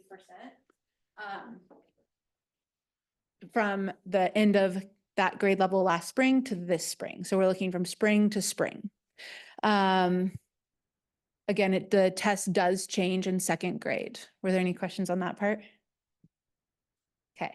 So then we have our 5-year goals. So we did this by grade band. So K1 is using the early reading, and then 2 through 4 is using the CBM. So that's why these grade level bands of goals are broken down in that way. So for example, in the 2025, 2026 school year, our goal would be to have 56% of students proficient in K1. We don't know what those kindergartners will come in, like what skills they'll come in knowing, but this is kind of our goal for the K1 to go from 56% proficient to 59 to 62 to 65 during those 5 years. And then for 2 through 4, second through fourth grade, to go from 70% proficient to 73, 76, 79. So a jump of 3% each year. Now, how are we going to do this? So that's where our MTSS tier 1, 2, and 3 supports comes into play. And this is where it will look very similar across the 3 different elementary schools, because we're using the same curriculum. We have similar interventions. For example, the 90-minute blocks of ELA core, that's across the board at all schools in the district. We are using the intervention tracking forms across the district. So some of these things are going to look uniform across the 3 elementaries. Other things are specific to individual schools. So for example, if you look down at other, we have some of these others are going to look different at some of the other schools. So for example, I've worked with our librarian, and in the past at Ridgeview, they've done like an I Love to Read week, but this year we're going to expand that to a month. We have the MSU book club so students come to Ridgeview for the after school program from MSU and are working with the K2 students on a book club once a week. I sort of skipped over the PLCs because I started talking about the individual schools, but same thing with those, making sure that those, like the M-class screeners, for example, that's uniform across all the elementary schools in the district. And then mass assessments, all of those are common across the district. And just making sure that our teachers are really utilizing that PLC time to really further the growth of our students. So then the impact check, that's where we're going to check back in with you partway through the school year. And we will work again with our SAC to come up and make sure that we are making progress to meeting our goals, and then we can adjust at that time as well. And then reflections would be end of the year. So then we get to the blue section here is our math. So just like with reading, we have our early math and our A math for second, third, and fourth grade. So again, those kindergartners who are at 59% of them were proficient at the end of kindergarten. We actually had a jump. So those are now the first graders who took early math in fall of 2024, and we had 64% of them proficient. So our goal would be at the end of the year to be at 67%. We didn't want to go backwards or not show that full growth. But so now we're looking again, spring to spring, but really we'd like to see them make growth. They've kind of already met that spring to spring. So we need to add further to the goal. And then if you look, for example, like at the third graders, they were 63% at the proficient at the end of spring. And so our goal for them as fourth graders would be to reach 71%. And then if you look at our 5-year plan, again, it's broken down into K1 and 2-4 because of that change in the test. And so you can see our growth again is kind of looking like 3% each year. So then again, how are we going to meet those math goals? We have our MTSS piece. We are using the Bridges curriculum. I was really excited when I got hired here because I taught in Bozeman before this, and I was the math site specialist when they adopted Bridges. So I went to a conference down in Denver and things like that. So I was very familiar with Bridges. So it feels comfortable for me to work with teachers and try to support them. Again, we're using that win time, what I need, to make sure that our students are receiving the intervention and the support that they need, both from title, academic intervention, and then those students who have IEPs. And then we're reteaching. We have our 70-minute blocks of math core, and then lots of STEM activities. So for example, our second graders are going to be making paper with Amy next week as part of the STEM project in support of their curriculum. And then our workplace games, that's actually part of the Bridges curriculum. But that's a huge part where there's lots of options for differentiation for students. And then in our PLCs, again, making sure that we have solid use of that time, especially during that early out. And then MAST is, given we're starting with MAST assessments at our school tomorrow, for example. So making sure that all of that is consistent across the district. And then I think I added something after we had our meeting last week. The fourth grade also does a science fair. And so that's an awesome experience for the kids in the district. Our STEM night is district wide. These are things I haven't gotten to experience yet, but I'm very excited to be here for. And then the school-wide math challenge. And then we have our impact check. Again, we'll check in mid-year on that, and then end of year, and then our reflections. And then that brings us to goal number 3 for behavior. All of the elementary schools have the same goals here. So those, that second part, measurable goals, develop the K-12 consistency. So we have the goal of putting all office referrals into Infinite Campus, and having 2 school-wide behavior initiatives during this school year, and then researching student survey options, and then making a recommendation. Once we have been putting for Ridgeview our data into Infinite Campus consistently, we will have more of a baseline to create goals moving forward.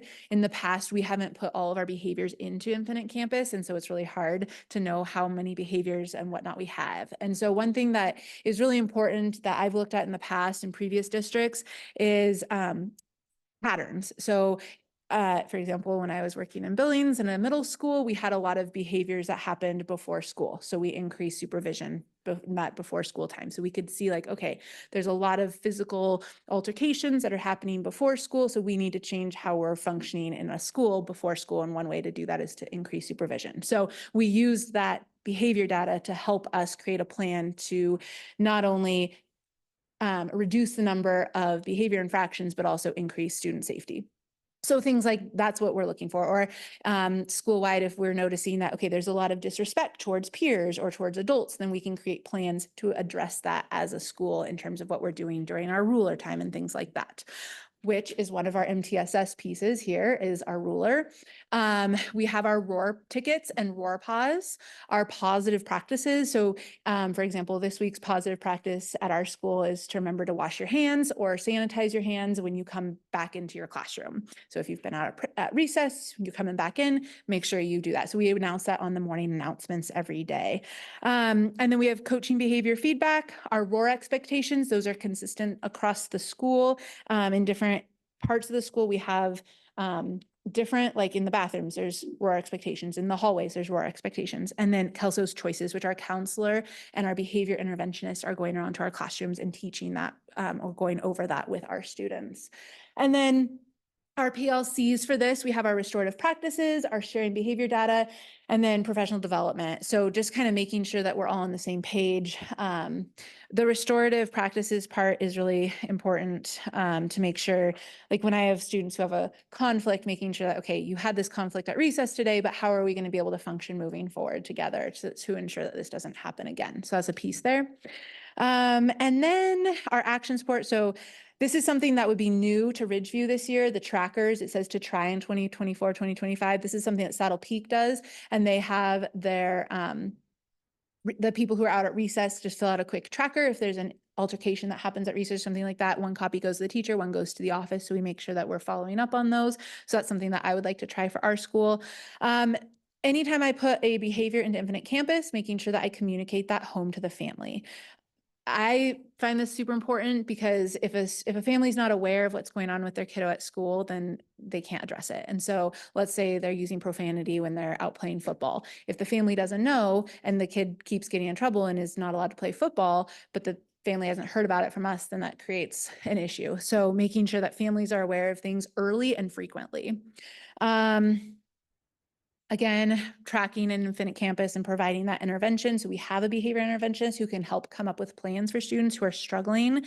Maybe it's like always during the unstructured time of recess or at lunch and trying to help support students. Could be changing what recess looks like or creating a plan for that student. Again, our ROAR expectations, having consistent playground expectations, and then having all adults outside know about that. And then our restorative practices. And then we have our attendance goal and making sure that, so we're already at 92.28%. So our goal for this year is 94%. And then as a SAC, we decided to increase that by 0.5 each year moving forward.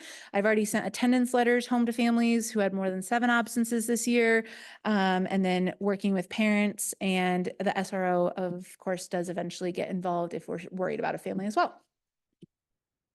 So I think that's, the rest of that is what we'll fill in later. Sounds great. Does the board have any questions for Natalie?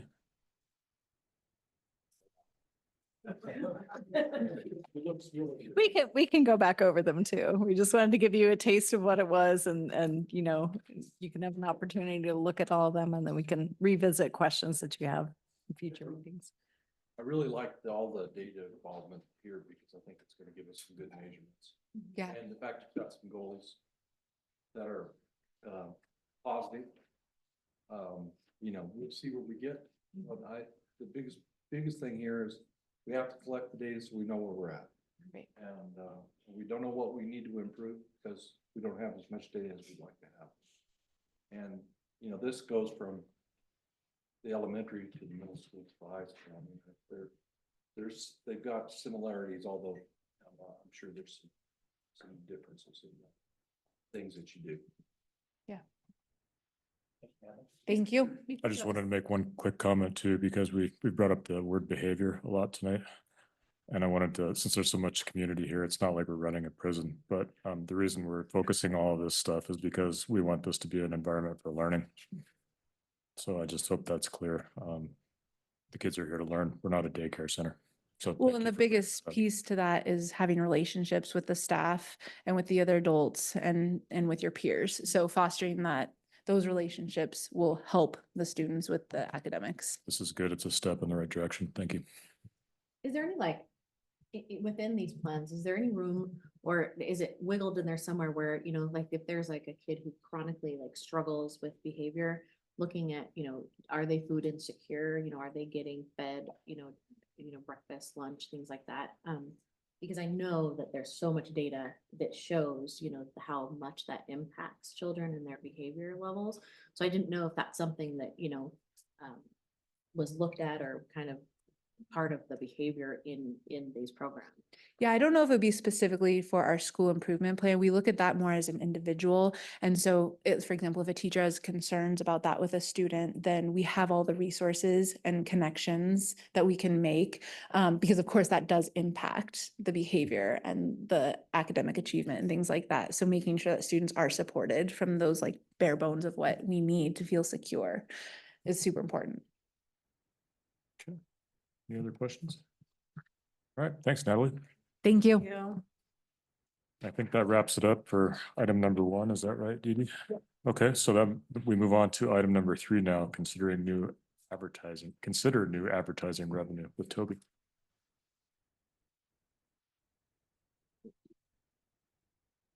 Okay, so the premise of this was I was flipping through some NFHS channels, and I like to keep up on, Manhattan. I watch them play Friday night, just kind of see how the state is doing, and especially our neighboring schools.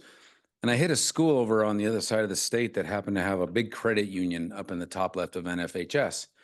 And so I instantly got on NFHS website. I have what's called the console, and it's a kind of an administrator version of it. And I see this little area called settings. I click on that, and I go down and I find this area that says that I can actually create advertising for it. I've heard this is possible, but I've never seen anybody do it. And so based upon what I saw the night before, I looked into it, and I went ahead and I threw some pictures on there for you of our 3 sports. One of them is a football field as well, but you can see how clear our cameras are. I will tell you, we take great pride in that because we had a foggy lens on football and homecoming. And within that next week, I had them out there putting a brand new one in for us. And so I try to always keep those really super clean so that we have sort of that neater appearance. And it's as good as it's going to get on the football field, but our gyms are solid. Point is, up in the top right says NFHS Network. That's theirs. Bottom right, I have our scoreboard, and right next to that, I put an MHSA logo on the event center. Then I put a Belgrade B over there, and then a Panther head up top left. On the Green Line Gym, I threw in some sponsors that have helped us out in the past, just to kind of see what it looks like, to screenshot it and take a picture for you. You can see that there's, some nice logos that you can put on there. So my request is, may I go out and generate some revenue by finding some sponsors for that. That is the purpose of that on NFHS, and I would like to do that. Okay. I don't think there's a formal motion written in here, but I'm sure we could create one. Yeah. Do we have a motion? I move to approve the BHS Athletic Department to generate revenue off of advertising ads on NFHS streamed games. I'll second. We have a motion and a second. Do we have any public comment? Toby's proposal? Hearing none, comes back to the board. Frank? So this isn't as big an ask as the scoreboard, it doesn't look like. How do you weed it down to 3? Because a lot of people want to participate in this. I assume the price of the point of this is, looking at the number you have, there wasn't real high. How are you going to pick the 3? Yeah, I don't even know. That's based upon the ADs that I emailed and said, what are you charging for that spot up there? And they told me $2,500 for the year for every spot. So the year meaning you've got football, volleyball. This is the fall, football, volleyball. Am I missing anything inside, outside? Soccer, we don't have anything out there. Then we move into basketball season. It's unlimited. And every wrestling duel we hold, or even divisionals if we host that, which we have a lot lately, we'll throw that up there too. And it just, any tournament we have, the camera pans and it always puts those up there. It's set there for the year. So there's a lot of viewerships. I think last year, the NFHS report said 14,000 views on our cameras. So that's quite a bit of footage. And there's people from all over the nation that actually watch that. And like I do, I check into my old school that I taught in California and see how they do every once in a while. So yeah, I don't know the price point I haven't set on yet because, it's fall season's almost over. I want to see if anybody wants to jump on this right now, finish out the basketball season kind of thing and see where we're at and just kind of get used to it. But as you can see, it's pretty simple. I've learned how to plug a logo on there. I'm pretty proud of myself for that. It would follow the same approval process as the advertising on the scoreboard, right? To eliminate conflicts of interest, perhaps. Well, yeah. So I don't know. So if you have let's just say, are you asking like McDonald's and Wendy's posting on advertising on the same screen. Is that what you're thinking? Well, of I'm more conflict? concerned about me posting a thing for my business without getting caught, so we don't have to go and do it, for example. Just, I don't have a business. You should start one. And I don't have any money to advertise. But there have been situations in the past where honestly, a board member put her business on the scoreboard and we kind of had to backtrack and. ask Okay, her so to- none of you can. Deal? Yeah, Okay. No, I'm not a, I don't know. well, I think we have a formal process for that now, don't we? An approval process, so this would follow that approval process, correct? It ultimately would come down to Dee Dee's approval. Right, So Dee Dee would have to pick the top three? well, or just to verify that we may only get three, but she has the final say on this. And then are you making up the amount that we're selling these for? I am, but I'm trying to make it fair and I'm asking other schools. I've got one school so far and I cannot think of the school, but there is a guy that is a genius with his NFHS and has young kids in the school broadcasting and everything, and he has sponsors all over. I cannot think of the school though, but I do want to reach out to this guy too. See what he charges for that, but I want to keep it, reasonable for someone, especially like a small business, but I'm not doing a lot of work, let's be honest. It's just advertising. It's pretty simple, straightforward. So, you may.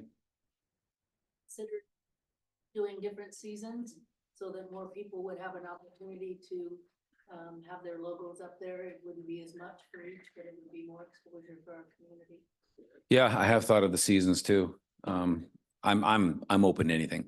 Once I figure out if this is a go-ahead thing, I'll kind of go from there and go through the protocols and process to make sure I do it the right way and we have the right people in there and take input. That's, we can get 6 different businesses if we just say you get a season. It seems like a no-brainer as long as she has the final decision.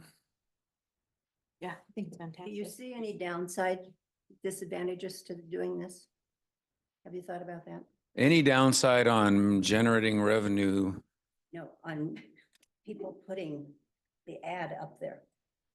Well, the ad is just a picture. Is that, we're not doing Is commercials. there any downside at all? that you could Thomas think is of? trying to say that we have a policy. Yes, we have a board policy 7332 that will address advertising. So once Okay. this is approved, you would have to follow 7332. All right, Perfect. that's what I Thank you. needed to know. Thank you. Toby, is it also available when people do playback on demand, or is it only for the live stream? That's a good question. That's another thing I need to look at because you can't hear audio when you do playback or on demand, as they call it. They knock it out. I'm imagining because it's just a picture of a camera. I don't know how they're going to go in and abolish that, but there's probably. If they have the score on there, they're gonna have the Correct. advertising too. Yeah. On the banner, if you look at the football one, those ones are pretty neat looking because those are pictures of our scoreboard. But if you look at the banner one on the football field, you'll see each side is a nice big logo. All right. Can I just make another statement too of, I'm so thankful of our businesses that they want to support our school and be helpful with this. But we also need to be conscientious that we're not constantly asking for donations, and this is an advertisement thing, but for donations and everything else to our school, because it's a lot still for our community. So, I mean, whether that be businesses, parents, whatever it is, I think we need to start being more conscientious of that. And I'm hearing a lot of businesses getting hit up for things, and it's kind of disappointing that we're reaching out constantly for that, so. Okay.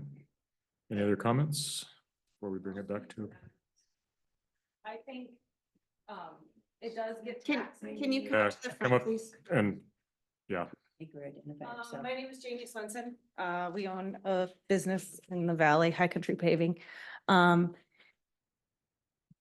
like being asked by the kids for specific things and them coming or the school coming and asking specifically for something. I would much rather put my money on that than my taxes increasing and then me not having a say necessarily where that goes. So just kind of a input on that. Oh, that's you.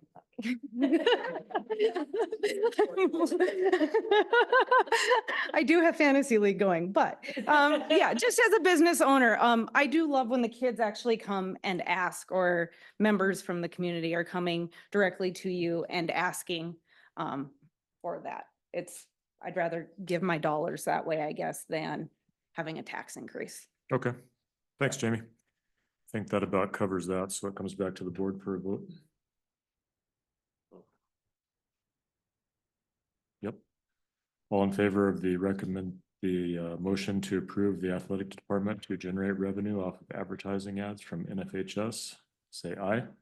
Okay. Aye. All opposed, same sign. Motion carries 7-0. You bet. Thanks, Toby. Item number 4, consideration of 8th grade participation in athletics. That's me again. So we went down this road in August.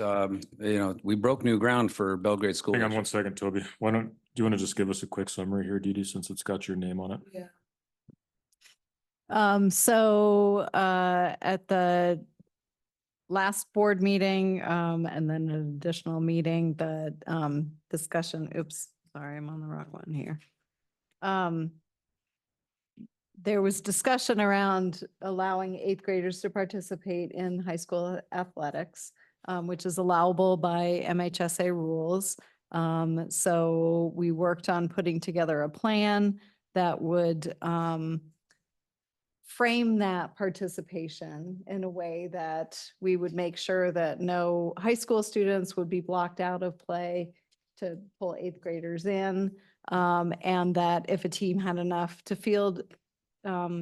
players to field a team, then that wouldn't be under consideration to go ahead and do that. So the team has to have their first day of tryouts. There have to be a certain percentage of students who show up before we would even consider allowing 8th graders to participate. And then that request would go from the coach to Toby to Shanna to me before it would be approved for players to be able to participate as 8th graders. Okay. We've tended to handle this kind of lackadaisical tonight. I've let things kind of flip around. So let's begin with a motion so we can continue discussion. I move to not allow 8th grade participation in high school sports except for wrestling and soccer. I second. So can you restate that, Holly? I move to not allow 8th grade participation in all high school sports, only soccer and wrestling. Okay. For the school year of 24-25. Okay. I believe you are allowed to do that. So do we have a second? Yeah. Mary Ellen seconded. Mary Ellen seconded. Okay, we have a motion and a second. So now we'll begin the public comment. I think this is where you probably want to speak again right now, Toby. I'd love to. So bottom line is participation in sports has been dwindling. You can kind of sense it and feel it when the day of tryouts, you're not sure what you're going to have, but even more so in girls sports. Soccer gave our girls kind of a shot in the arm this year. And what I mean by that is it was just like adrenaline. Like there's 5 new girls coming out. They were taken in, and I'm using this example because it just happened to us. It's very fresh. And the parents that I have spoke to about 8th graders playing soccer have just been really excited about it. I've talked to seniors on the team and they say it's really nice having these kids on here. It's saved us a lot of running around. And what it's designed to do is it's not designed to like bolster this big roster so we can go down and build this magnificent program. It's so they can stay in survival mode. That's kind of what girls soccer did. Going back 2 or 3 years ago, Steve, when your daughters were playing at the time, we lost our JV program 2 games into the season for girls soccer because we didn't have enough numbers. 8th graders, even 5 of them would have saved that program that year. And I feel like this year we would have made it to about this point and we would have probably had to cancel JV. We just played a Great Falls team on Saturday, and the boys JV from Great Falls had 9 players. And the coach was telling me, and we played 9-on-9 so that we could, just so the kids could play. And the coach from Great Falls was telling me, that we only have 9, we're doing what we can. And I said, yeah, we have 8th graders to fill that out. And he just looked at me and thought, that's genius. I'm going to bring that up. I don't know why we've never thought of that. So people are seeing kind of, wow, look what Belgrade did. They brought in 8th graders and it saved their program. And those 8th graders just play JV, but it allows those kids that fluidly swing. You're only allowed 3 halves. Instead of playing 3 full halves, maybe you can focus on just playing varsity and worrying about winning those varsity games that really matter. Not that none of them don't, but those are the ones that are in the paper and playoffs. So what I'm looking for is I would like the autonomy at any time when our numbers are very low to just say, let's now go, first day of tryouts happened. Now let's see if we can get some eighth graders in, because I did not anticipate these numbers being that low. I'm going to give an example. October 25th of this year is a Monday. It's before Thanksgiving. We have 2 days of tryouts, and then we have the week off. And then coming back in December, we have the rest of the days of tryouts. Now, if that day happens on the next board meeting is December 16th, that's 2 weeks before I can meet you back in here again and ask kind of what I'm doing now. We're in dire straits. We're going to lose this program if we don't get some eighth graders in there to fulfill those lower levels. And we might have to cancel a lower level because let's say take basketball right now, there's 4 levels: freshman, freshman, JV, and varsity. And then we could always use some in the swimming world, those individual sports. So there are tennis is a big one too. There are needs that can be filled if those numbers, the 175%, if they're appropriate. So we'd have to come back December 16th. Let's say it got passed. December 17th, we're working hard to get it a pass, and I would be walking around getting signatures from my principal, from our superintendent, and then finally get it over. By the time we get the word out, some may trickle in. They still need 8 practices. What I'm getting to is by January, we're actually able to get ready to play. But by then, we're that far behind all the other AA schools, and our kids have to compete against them. They missed out on a good month of activities, kind of like we did in this last fall, trying to get soccer going for the first time, which was very important that we got that going. So what I'm looking for is just if we pass them all, we can't use it unless it fits this guideline that is in our board policy. You need 9 JV, 9 varsity for softball. If you have 8, then we can ask right away instead of waiting for the next board meeting to bring them up and ask for them to try. Now they don't have to. They don't. Nobody has to try out. We just advertise it, and however, if we get some, we get some. If we don't, then we go from there where we can cancel a JV or a freshman season. It's something we've done before, but it's not how you build programs in terms of cutting programs. And it's if you cut a freshman program or a sophomore program based upon numbers, or a JV program, that really hurts your program the next year, because those kids, who wants to go to practice all the time and never play? It's just not fun. I'm going to go do a club instead. So what I'm asking for is just give us, the professionals here that work with these kids every single day, the coaches, myself, the principal, give us the autonomy to just say, yes, we don't meet the criteria. Let's ask for 8th graders to begin. Because if we don't, we're just going to, be where we are with a couple of years ago. We just cancel a season for kids.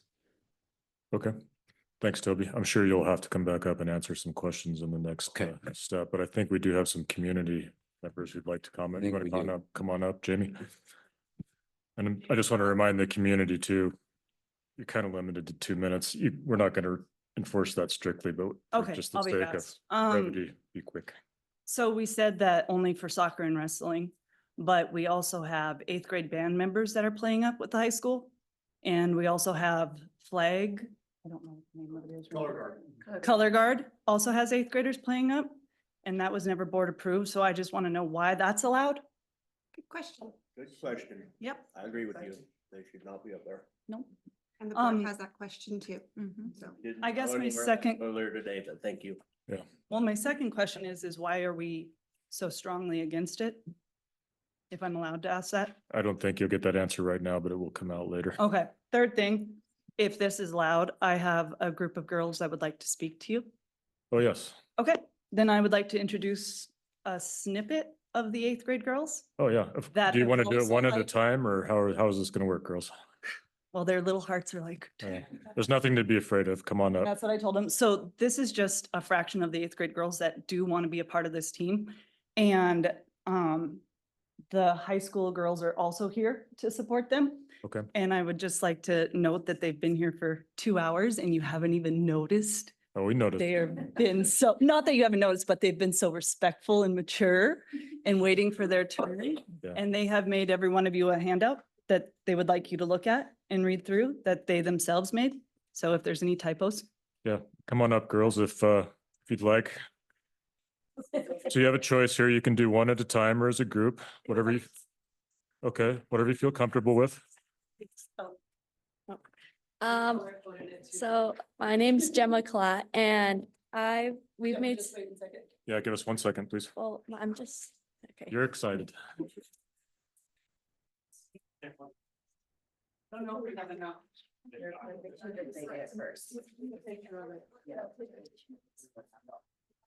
Okay, go on ahead. So, my name is Gemma Clott, and we've made some handouts regarding the 8th grade girls playing high school basketball. And we really excited for this opportunity, and we'd all like to speak, so. Okay. Hi, my name is Reagan Swenson, an 8th grader at Belgrade Middle School. And we're here to talk about 8th grade girls playing high school basketball. We believe that 8th grade girls should be allowed to play and participate in our high school girls basketball program. We've played a lot and put in our hard work over the summer with these high school girls basketball, and we've been able to compete at their level. There's not many girls who will try out this year, so therefore they're going to need extra girls to play. They can play whatever team. Thank you.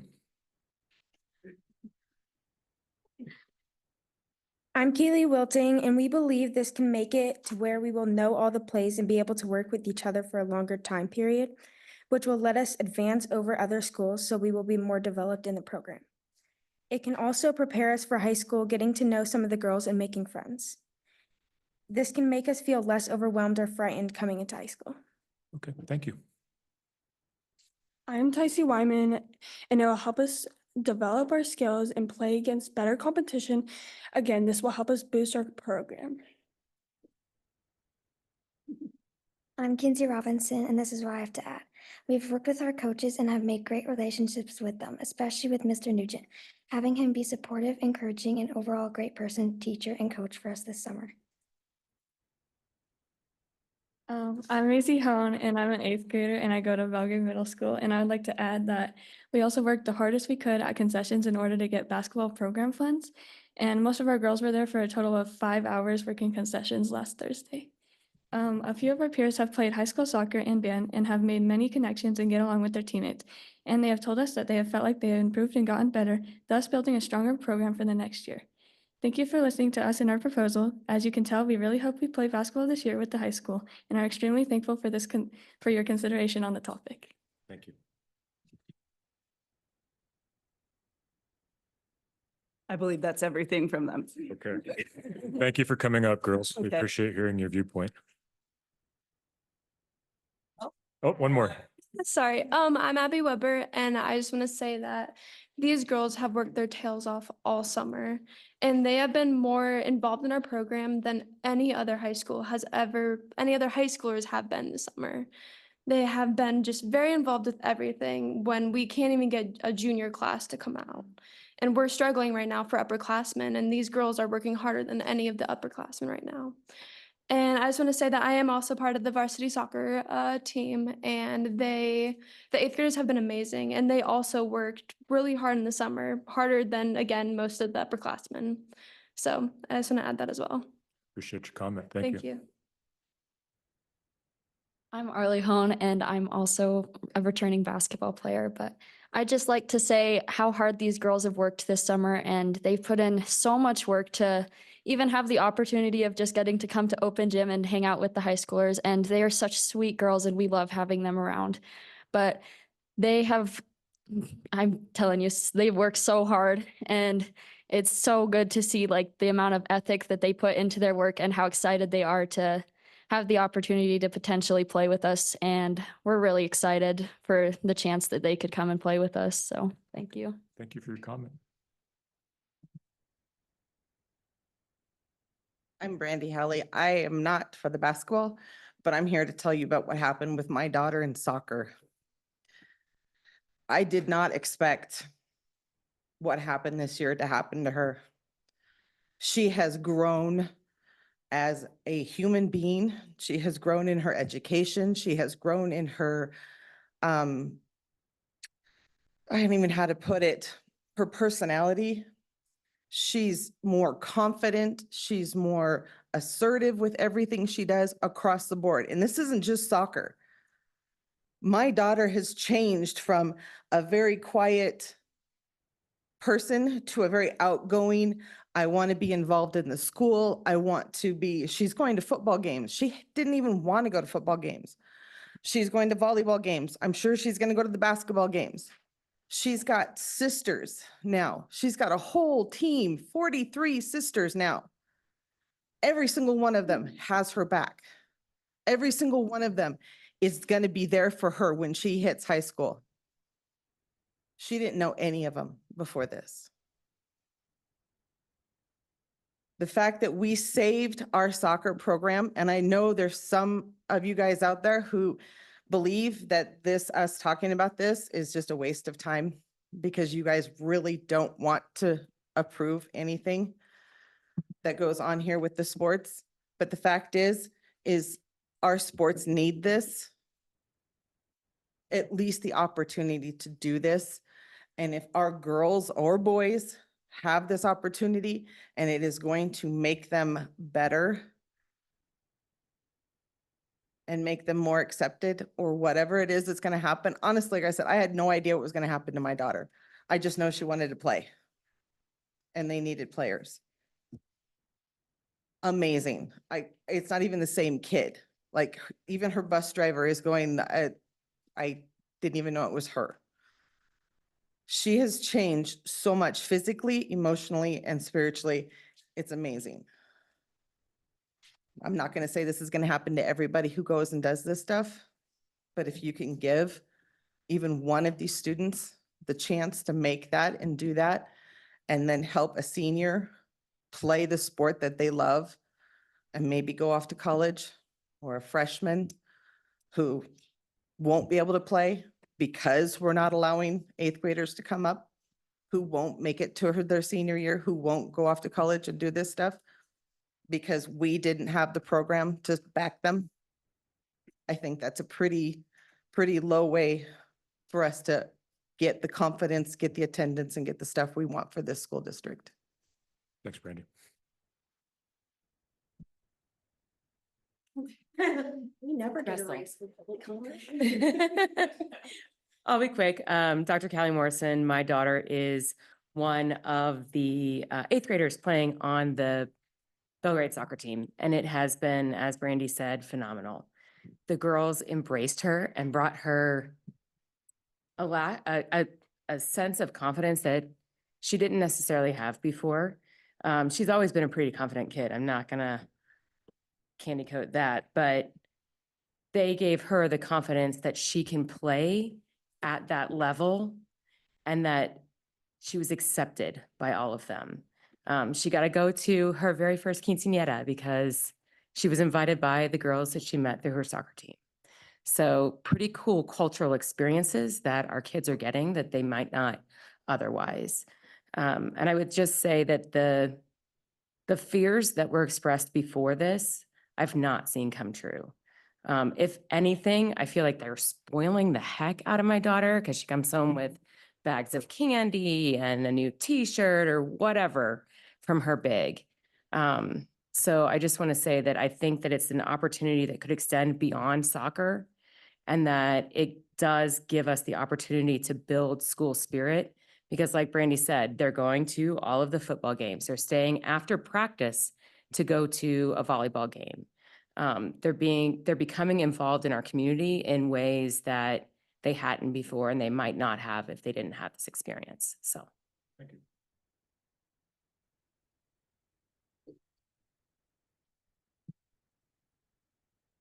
Hi, Liberty Brown. My daughter Rowan is one of the 8th grade soccer players currently playing, and she wanted to be here tonight. I told her that that they were having a board meeting to bring this up again, and before I could say anything, she's like, "Can I go? Can I talk?" And I said, "Well, you have practice, remember?" And so she couldn't be here because she's at practice, and then they had a team dinner, their last one of the season. So she's kind of bummed out about that, but she wanted to go to that too. But she wrote this letter. Man, I wear my emotions on my sleeve, so sorry. Just bear with me a sec. Anyway. Hi, everyone. My name's Rowan Brown. I'm an 8th grader who plays. Geez, I can't even get through this. I'm an 8th grader who plays on the Belgrade JV soccer team. I can't tell you how excited I was when you guys let 8th graders join the high school program. I had been training with many of these high schoolers every day the entire summer, and many of them became my friends.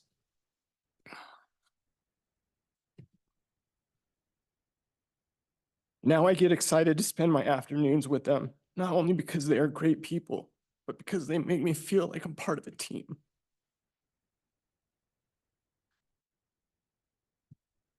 This is the last week of this year's season, and it has been by far one of my best yet. I feel like I made a difference or an impact on that team, and that they made one on me. For you to not pass this for every sport is to take this away from someone.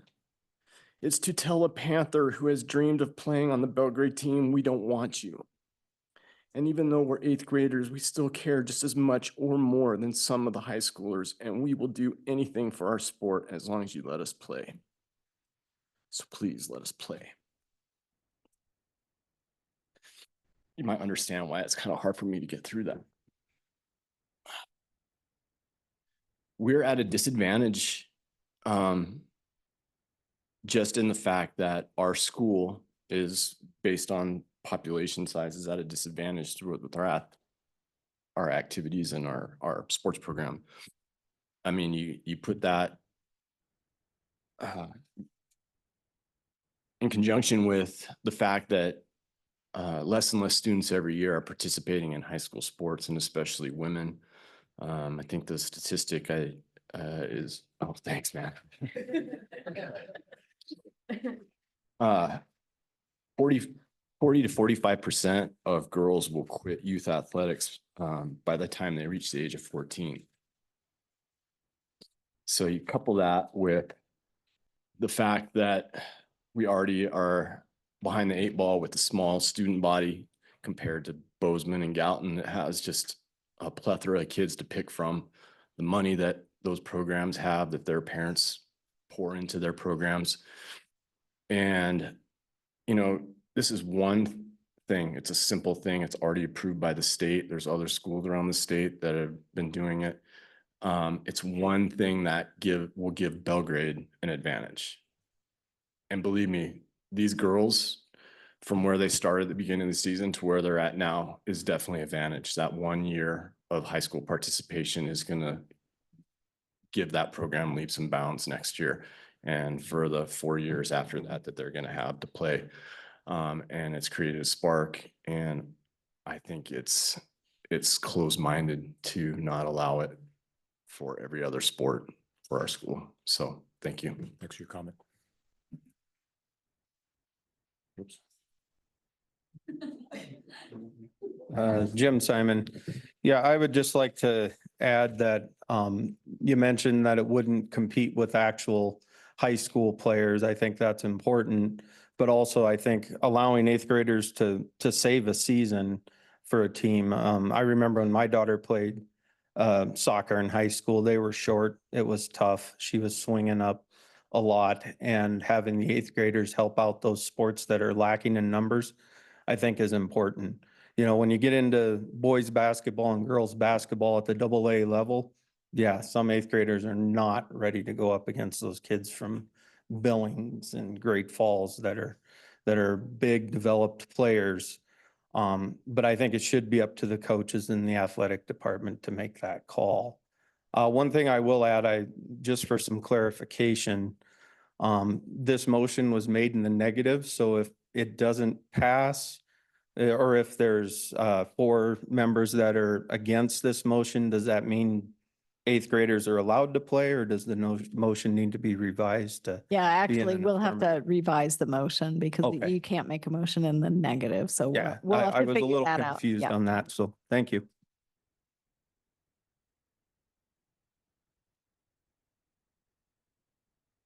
Hello, everyone. Bryce Wilson, wrestling coach again. This is like the main reason why I showed up today. You know, it wasn't necessarily, although I'm so grateful that you guys have, you know, passed our opportunity to go to Coeur d'Alene again. I'm a huge supporter. I mean, I have been for almost 3 years now, bugging Toby constantly about, hey, like, why don't we do this? Why don't we do this? This only makes sense. And honestly, man, I just wish I had all the right things to convince every one of you individually that this is for a positive change.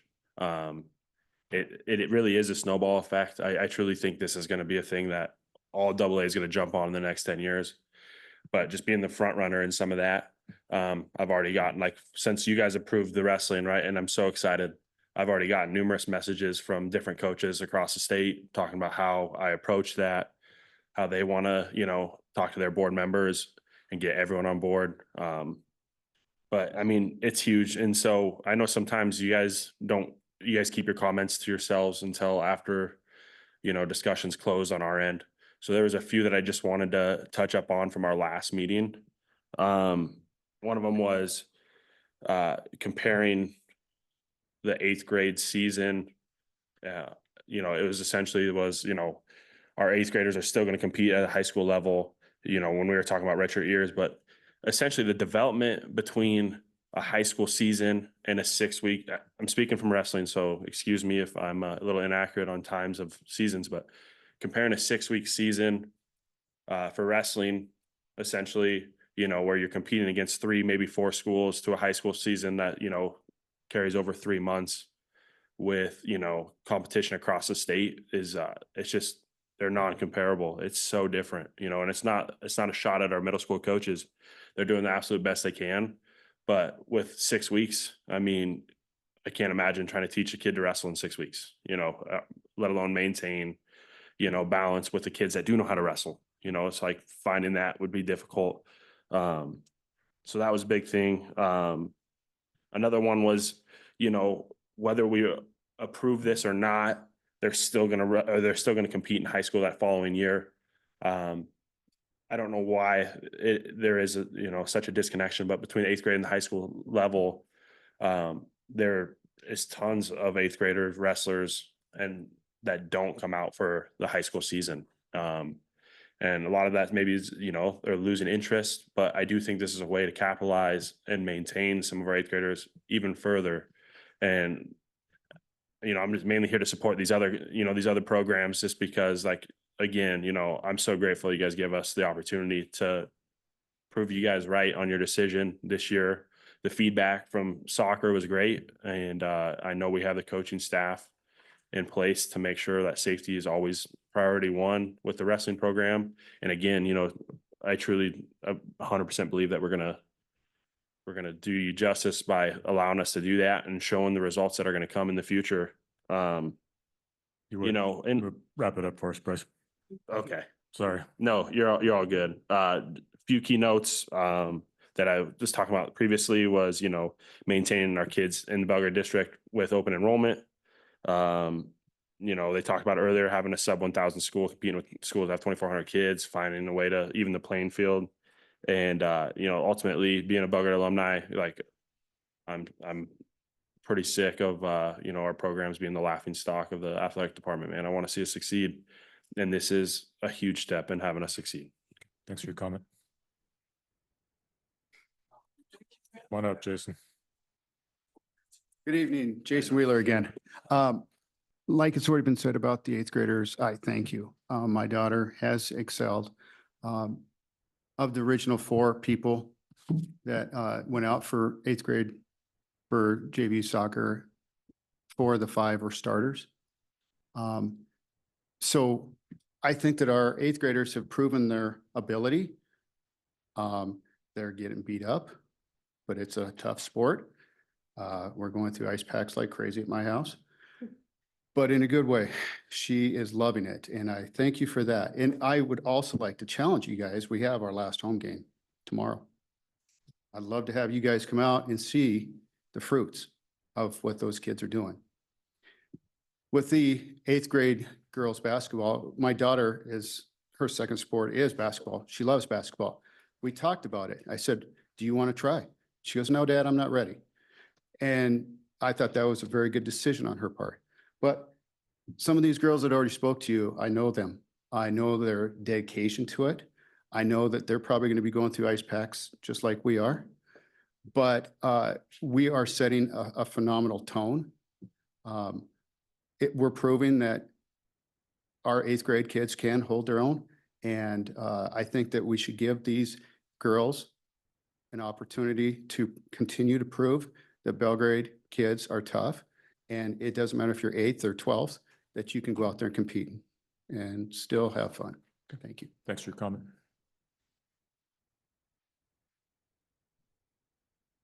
Jackie Flickema. If you didn't notice, I kept trying to race up here because I love to race. I am a product of something different. I was an 8th grader who played varsity sports. I was a runner for track and I was a runner for cross country. So I have a little bit of a different lens. I can tell you what it did for me. It gave me the opportunity to learn from a lot of the senior kids that had some great talents. It gave me the opportunity to really compete at a different level. And I was ready for that challenge. I am here for swimming tonight. I ask you to pass it for swimming for the sheer fact that numbers matter. You go to a swim meet, if you can have 2 relay teams versus 1 relay teams, you bring more points to your team. Numbers matter for these sports, especially the individual side of it. I haven't prepared anything, but I ask you guys to be really open-minded for these 8th graders. They're ready. They don't have to try out. He said his daughter wasn't ready to try out. There are some of these girls that are extremely ready. They're ready for the next level. They're ready for the next part of their competition time. Thank you.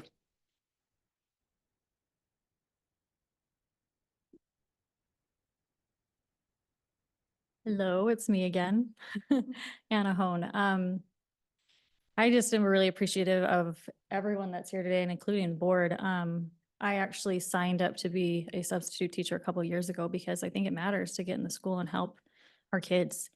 That's the whole point of why we're all here, is to help them grow and to become better. And as I was looking around the board, my face landed on Mrs. Fitzgerald because I believe she was my 7th grade English teacher at Sacagawea Middle School. And actually it brought back a lot of fond memories because I remember doing a paper on my grandfather that you had us do. And I'll have you know that English was one of my toughest subjects, but I pushed through, and because of good teachers that did things like you did, I developed a love for reading, I developed a love for writing, and now in our home, I am the parent who helps all of our kids with English. And I bring that up to you because as faculty of schools and community members, our job is to help provide opportunities and to build our children up to where they can progress and be successful in life. With this opportunity for these 8th graders to play, as a school, we're providing an opportunity for them to be able to grow. And we're supporting them because as we know, the beginning of and the initial growth of these children happen at home, correct? And we are there to support the activities that happen at home. Well, some kids don't have a great home life and they need things outside of that also to support them. And I'm a true believer that in extracurricular activities and opportunities to be able to be a part of things in school, keep them out of trouble. It helps them to be able to be a part of something, to learn things that they might not be learning at home, to have a community that they can rely on, and friends that they can depend on, and adults that they can trust. And so with this motion, I would ask that you consider this, even if you are opposed to it. I understand some of the concerns, but our job as a school is to allow the opportunity and to support them in this growth. The decision happens at home. Parents and children, just like Mr. Wheeler brought up that I thought was so excellent, that should be a discussion between the parents and the kids. Are you ready for this? And then when they go to try out, they make the team or they don't. And that's an opportunity to growth in both aspects. If they do not, they learn that they can still overcome hardships, that they can move forward, and that they can still do great things in life and it doesn't define them. But if they're able to also be a part of something, the growth that happens there, I don't believe that there is a negative to this opportunity. Thank you.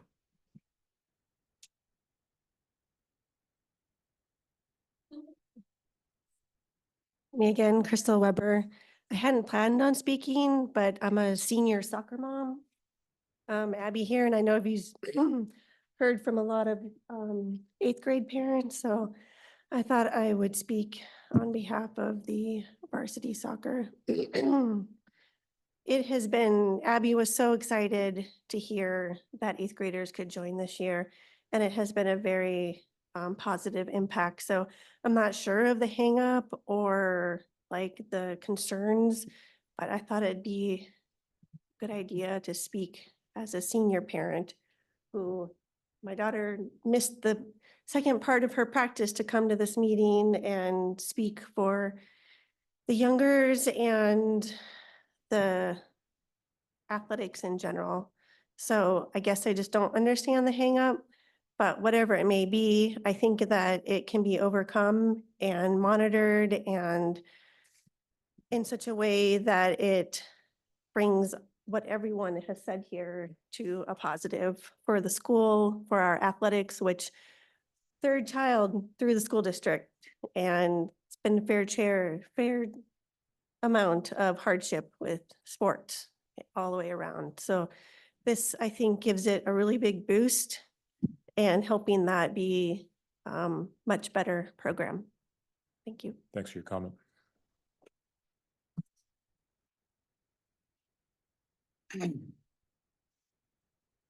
Hello, I don't know most of you. My name is TJ Oram. I am a basketball fanatic. We play basketball any minute we can, and so I come to this really excited about what I just saw. I mean, I have never seen girls that dedicated come and be so excited to tell you guys how they want to play. The varsity girls, this is the majority of the varsity girls. I've coached, give you a little more background. I coach high-level AAU team here in Montana. We get some of the best girls in Montana. We go all over the place and play. And I'll tell you about that experience here in a second, but I've coached a few of these girls, and these are the most dedicated girls, the upperclassmen and the eighth graders that are here. They're the ones going to open gym. We don't see anybody else at open gym right now, as far as I know. So you have the word here, and I wanted to be last to speak because I didn't want to be repetitive. There's some really good things that were said, and I wanted to see if there was any negative. I haven't heard a negative comment yet. So to me, that shows that everybody out here is in support of this motion. But I want to push a little bit further. Apologize for doing that, but I want to actually question why we have handcuffs on our coaches as far as the restrictions go. But I'm going to get to that. I have two things I want to point out, and I want to go here. Just remember, you have a couple minutes. Couple minutes, I'll try to sum this up real quick. Okay, and I know you've heard a lot of people, everybody's ready to get out of here. I get that.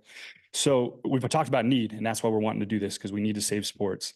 I want to come at it with a different perspective, and the wrestling coach summed it up real well, so I'm not going to repeat what he said, but that competitive advantage that we can offer to our kids by doing this is immense.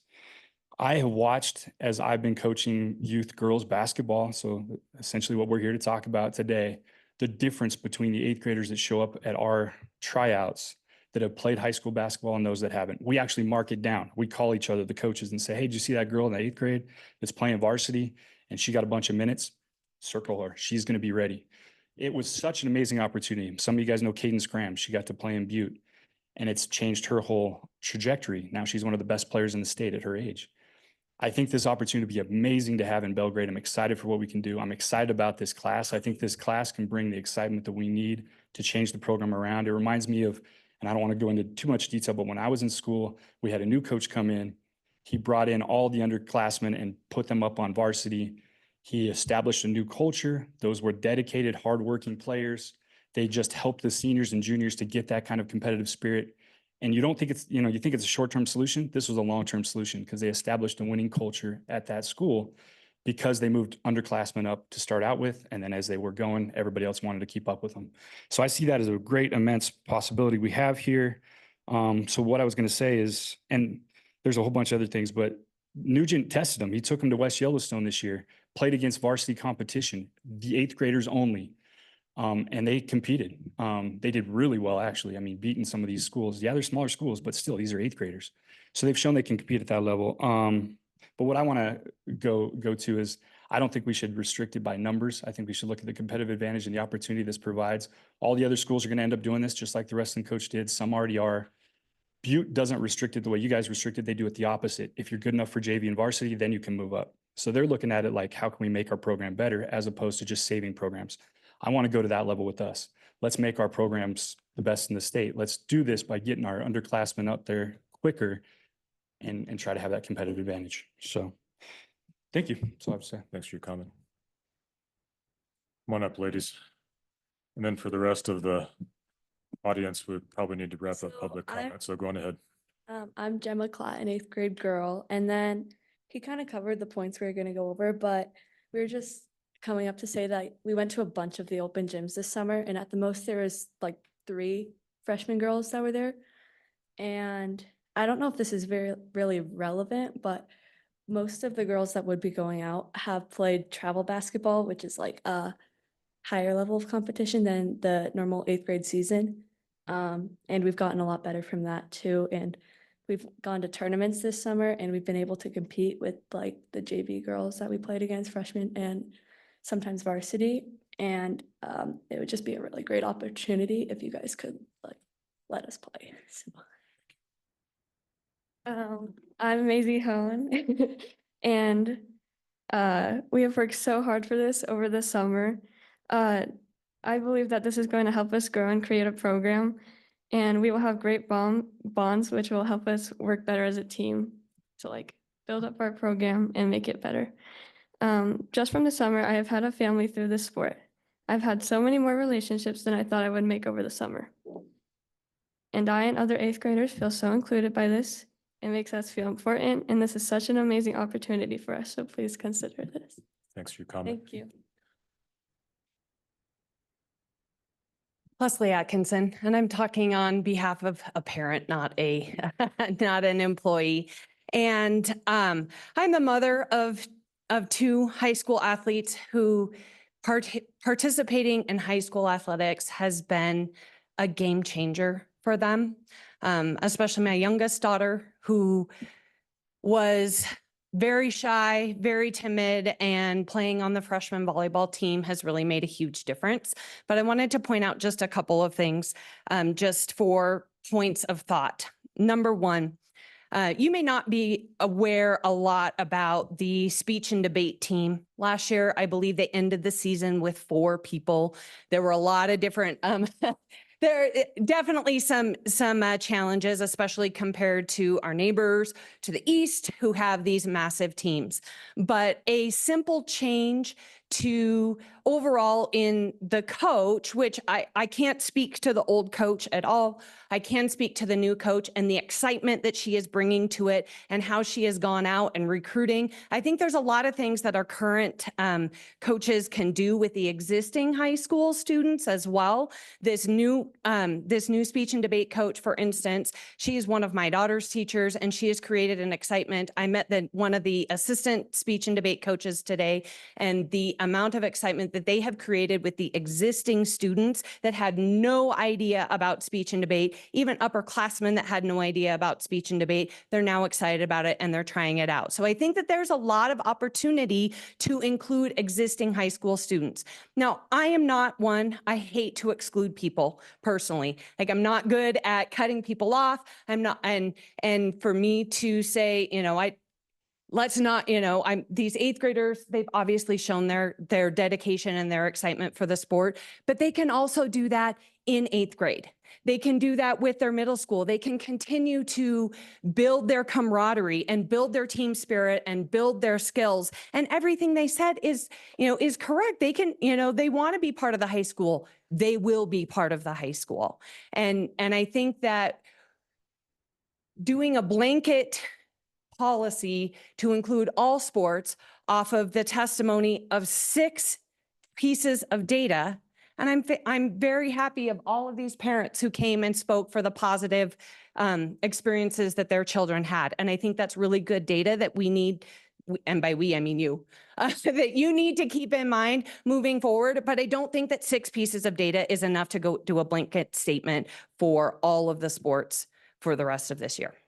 Yeah, thanks, Leslie. I just have one final thing to say. I'm Lanny Blossom, and I guess my confusion is there's more than 6 people here who have given their comments about the positive impact that moving 8th graders up has had on them. And I think that we are doing a disservice to our schools, our school spirit, and our school athletic program. It seems that there's no problem approving a lot of things, which is great. It's great for our school and our community. But choosing to allow some sports to have the opportunity to do this and then hearing the positive feedback about that and then restricting other sports that really need that boost is very frustrating as a parent. And that is all. Thank you.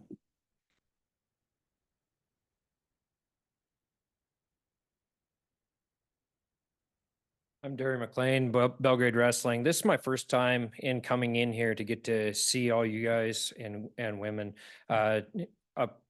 up front and personal and stuff, and you get to hear all the comments and stuff. My first thing is I want to thank the 8th graders and the seniors both in coming in, because I look at this as a little bit different than just a sports achievement on there. What I heard, all these stories, and they're a starting place story on that. These are just your first sports on this. And what I heard was mentorship. That's what I heard from square one on that. You said as your mission statement that one of them was achievement. What better way to show achievement on the mat, on the field, on the court, or in the classroom, in the community, than showing mentorship? I think that's a huge step in the right direction, and Belgrade has taken that initial step. I think they need to keep going with that. Thanks. Okay, let's bring it back to the board. So we can't have a motion in the negative. Is that right, Dee Dee? Yeah, so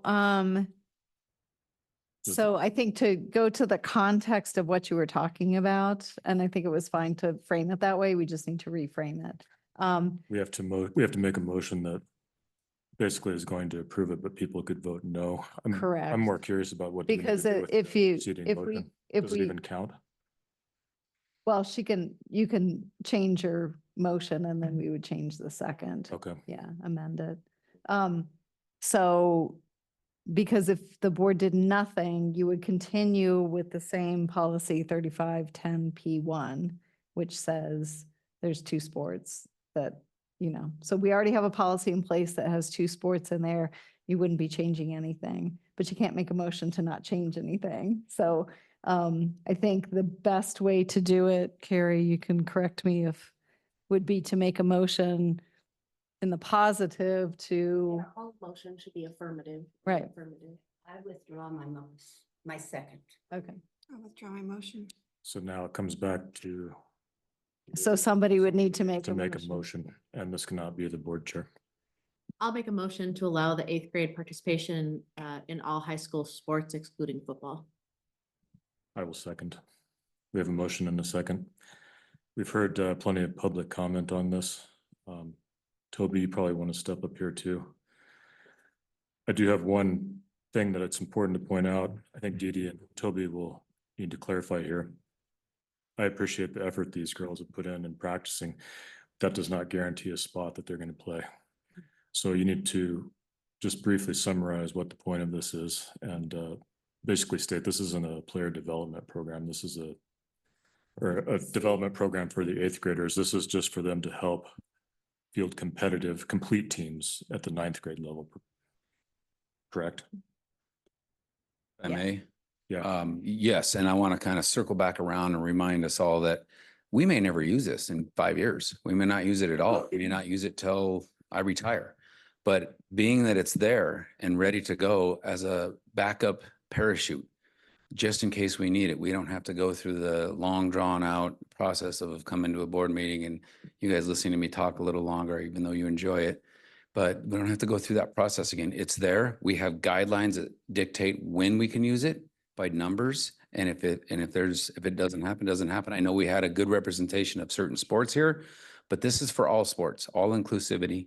And I just want to remind everybody that this is just, it's a win-win.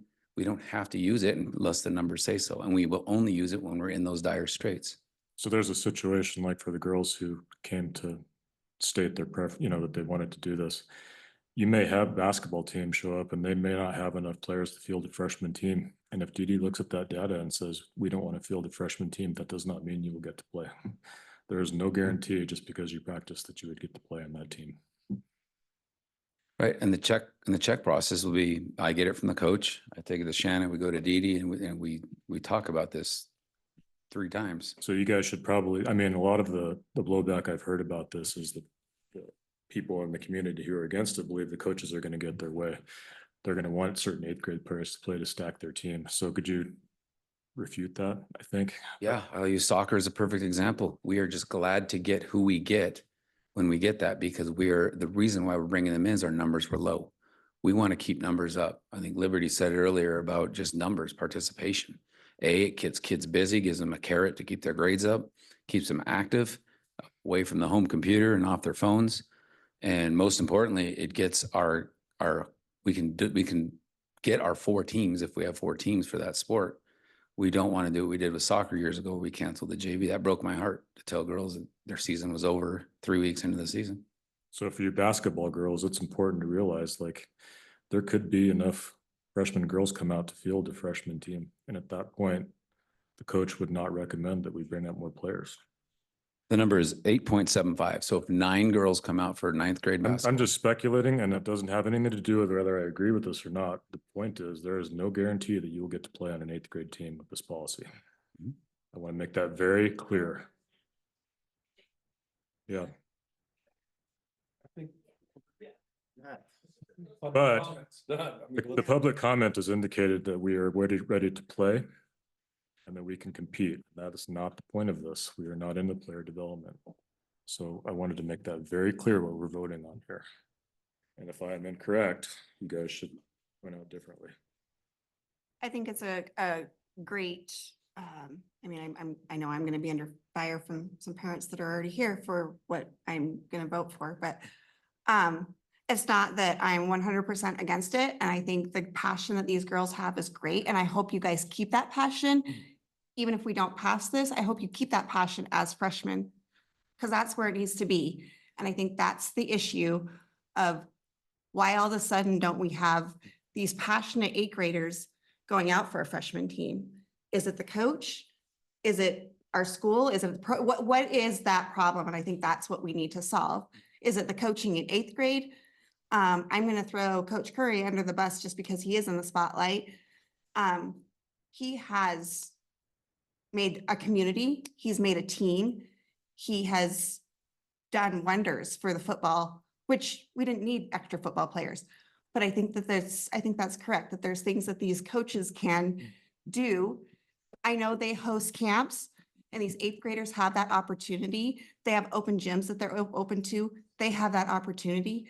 I think that's the opportunity. We keep 8th graders and 8th graders. I think there's great opportunities for our 8th graders to have educational programs in our high school. So should we just allow them, let's move 8th grade up to the high school. Then there's plenty of room for our 5th graders. We don't have to solve the problem right there. I mean, it's 8th graders belong with 8th graders and the middle school. That's where they're at. They have their programs with the middle school. And I think we need to look at why our programs aren't succeeding. Before we get lost, there was a question about 8th graders participating in the band and speech and debate. Did we Yeah. want to? Yeah, if you'd like to answer that one, please. 8th graders are band, and it's not speech and debate. It was color guard. Color guard. I'm Yeah, sorry. those are not MHSA sanctioned Clubs. clubs. Yeah. Yeah. So different rules. So has this come back to the board for discussion yet? This is what we're doing. This is discussion. Yeah. It's just been a little long. Yeah, it's been formally brought back. What changes between now and next year? For people who are going to vote no, what changes between now and next year for you? Because we've seen the success of what, because I do. We haven't. That's the whole thing. But we Because see my the motion was that we would have those 2 sports and we would collect data. And I'm sorry, like, I appreciate your guys' opinion, but this isn't data. This is a few people that decided to show up and it's their opinion. So. Because one thing would be interesting to see is the soccer coach. Because I get the rest of the coaches are here, but they haven't really done their thing yet, so we're still waiting. Soccer coach was here the first night, he got a rejection. He went out, he recruited 5 or 6 girls from the high school. I don't know if they're still playing or not, but it would have been nice to have the soccer coach here to ask questions of. They had practice and a team dinner. Okay, that's all good. But I'm just telling you, you're asking us for permission, but that would have been good information to have. We have nobody here that can really talk to that.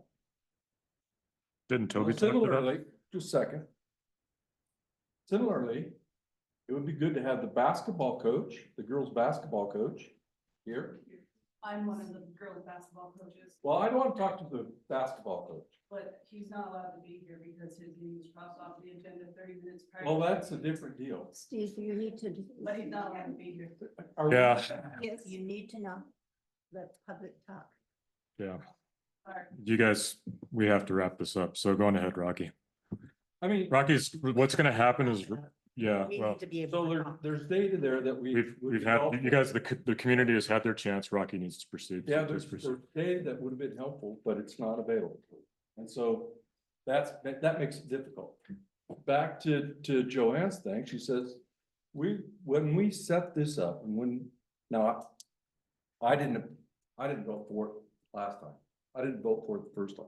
So, but the reason it passed the second time was we agreed as a board that we were going to do it for soccer and wrestling, and we were going to look at the effect of that at the end of the year and make a decision on whether that was something that we were willing to do for the rest of the sports. For the following year.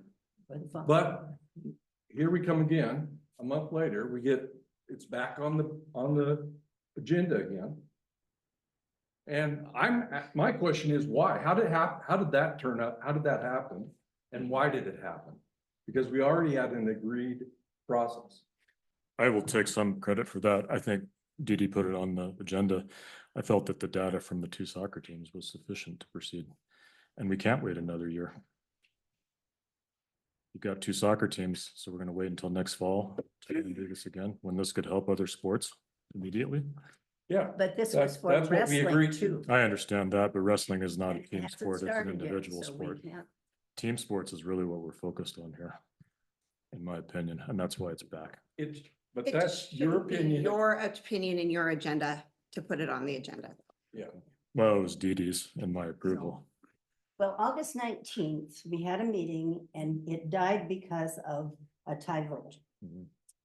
We were hauled back in here August 21st, and the only reason I voted for that motion for soccer and wrestling was so that we could do it for a year and think about it and analyze it and see if it's the best thing to do. Wrestling hasn't even started, so therefore I'm a no vote. Okay, well, that's fair. That's fair.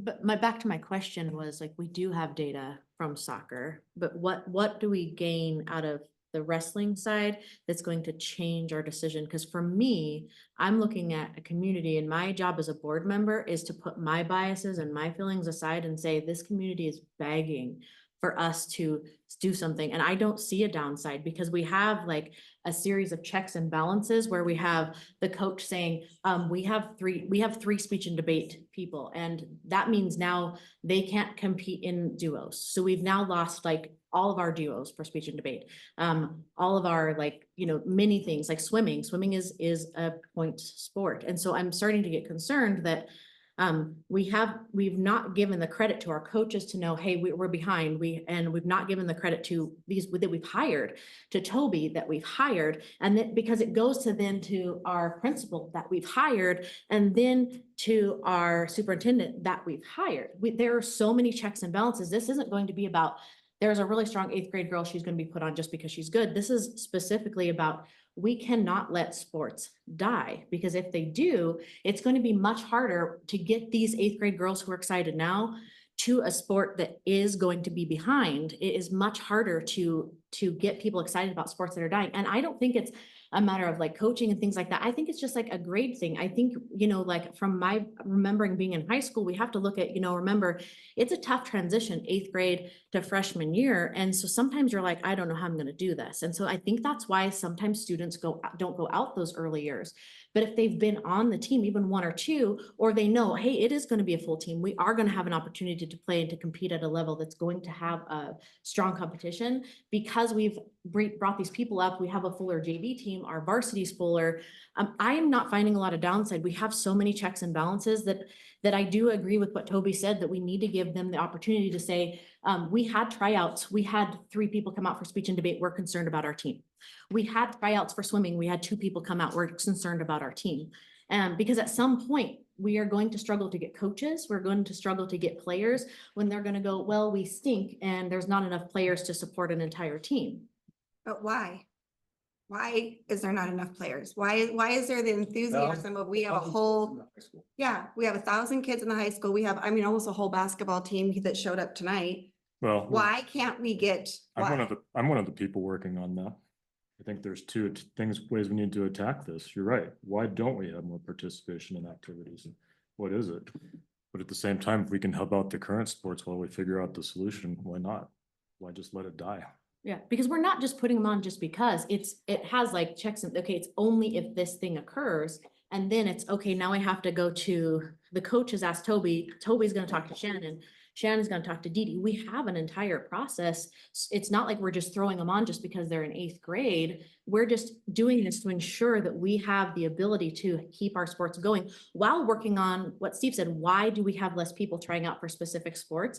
And it may be a lot of things. It may be just that uncertainty of being a freshman in high school. You know, there's a lot of things that we don't know.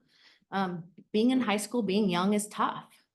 I mean, there's a I thing. also feel like it was a blast in our face because, as Rocky said, we did pass this as saying one thing, that we would try it for the year and we would reevaluate it next year. And to have this come back a month later, plus the board was publicly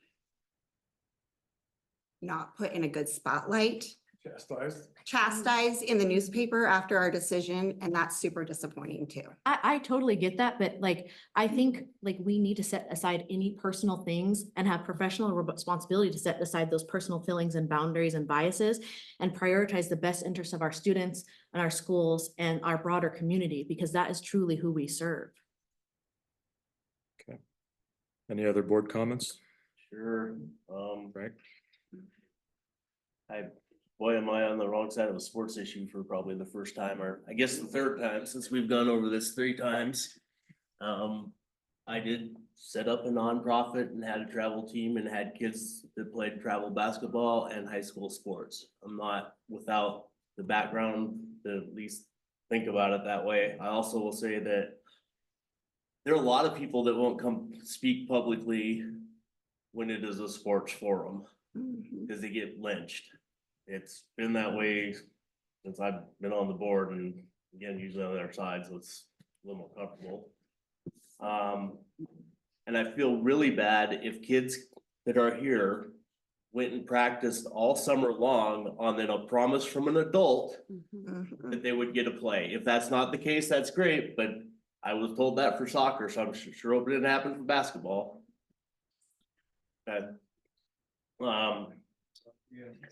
No. My feelings haven't changed in 6 weeks.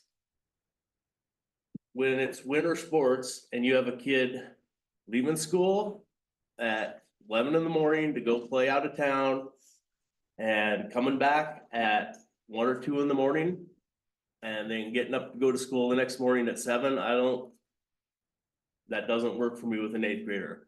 I'm sure there are some that could handle it. I coached a ton of them. Most of them couldn't have, but most of them would have thought they could, including my own.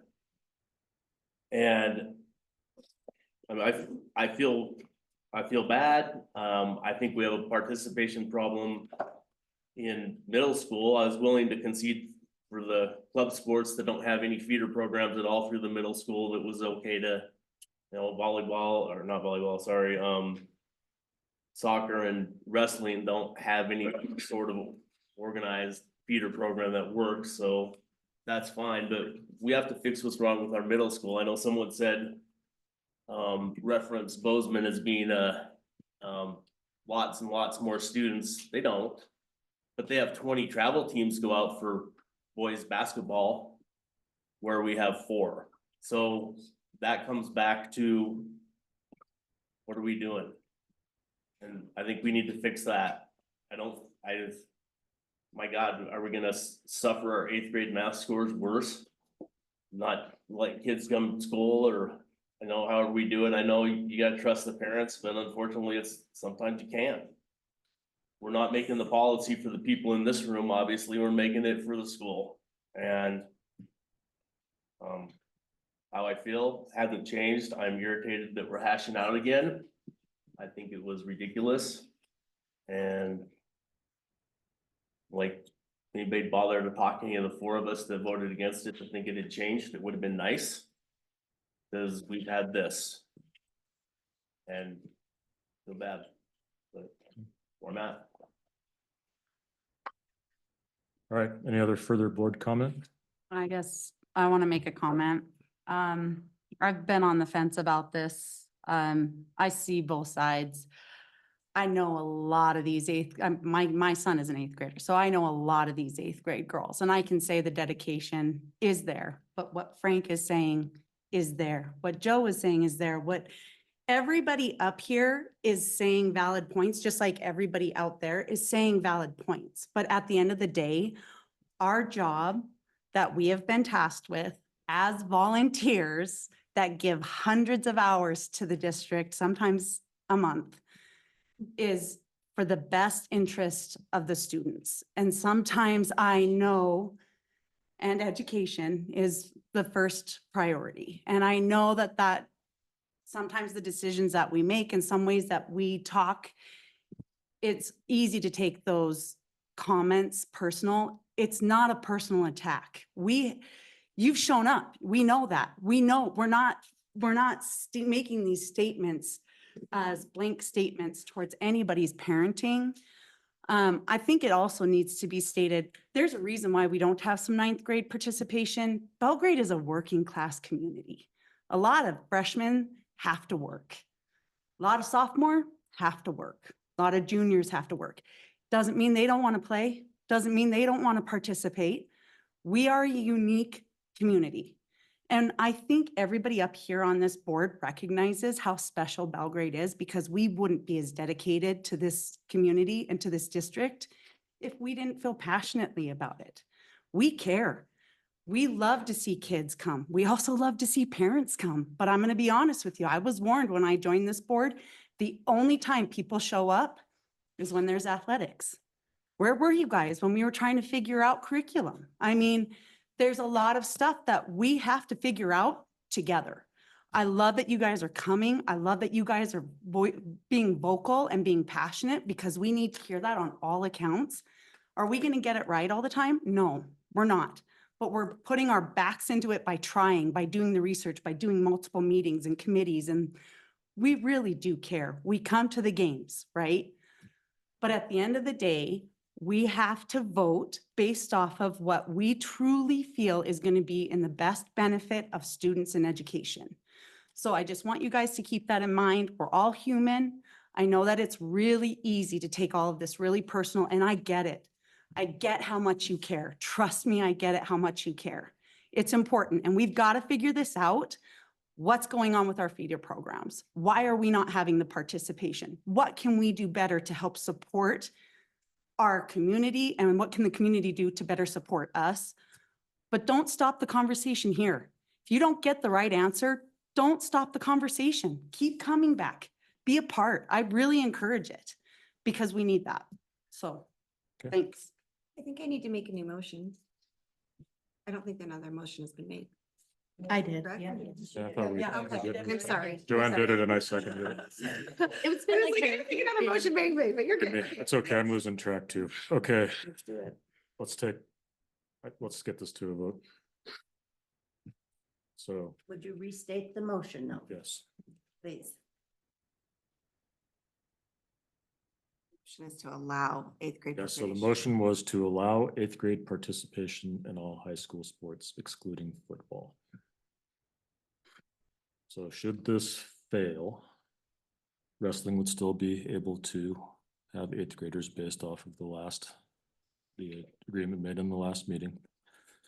And it would be revisited in a year to review data based off of that discussion. Is that correct? Okay.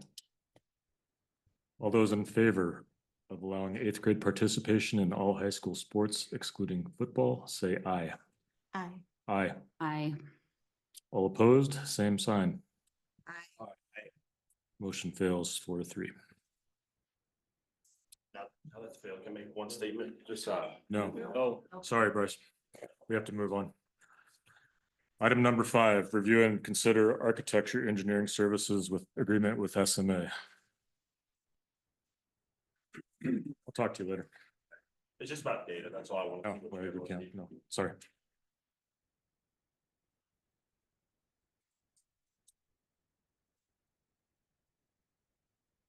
What was that? I know, it's our batteries are dying. Our batteries. No, no. You want my- I don't- They might need mine. It's a Lenovo, so yeah, some of the biggest things are coming up. Pick on him now. Pick on somebody else. Not a single one of those people. I do have. Hey, Bryce. Plug it in. Thank you. Bryce, if you need anything, just I give me a was call. not Okay? expecting. to- Look up my phone number, you'll find it. Thank you, guys. I would have plugged it in at home, but I didn't. Okay, sorry, Brian. You ready? Yeah, let's get it going. You should all have in your board packet a copy of SMA's most recent fee proposal. Yes. That proposal reflects numerous discussions with SMA over the last few weeks to confirm what we're trying to do here at Belgrade Schools with the possible design of a new elementary school. Furthermore, this proposal also identifies the fact that it's incremental in terms of its execution on your part, and beginning with the programming and conceptual phase, just to allow us to really dig our teeth into the project. And so that was deliberate and I think requested by the facilities committee.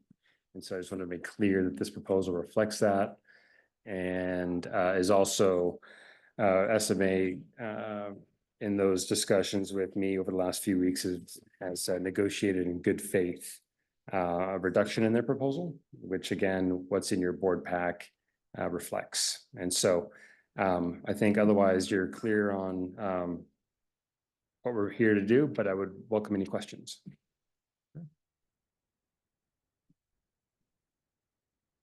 See, do we need to make a motion? Yeah, we probably should start with a motion. Someone would please.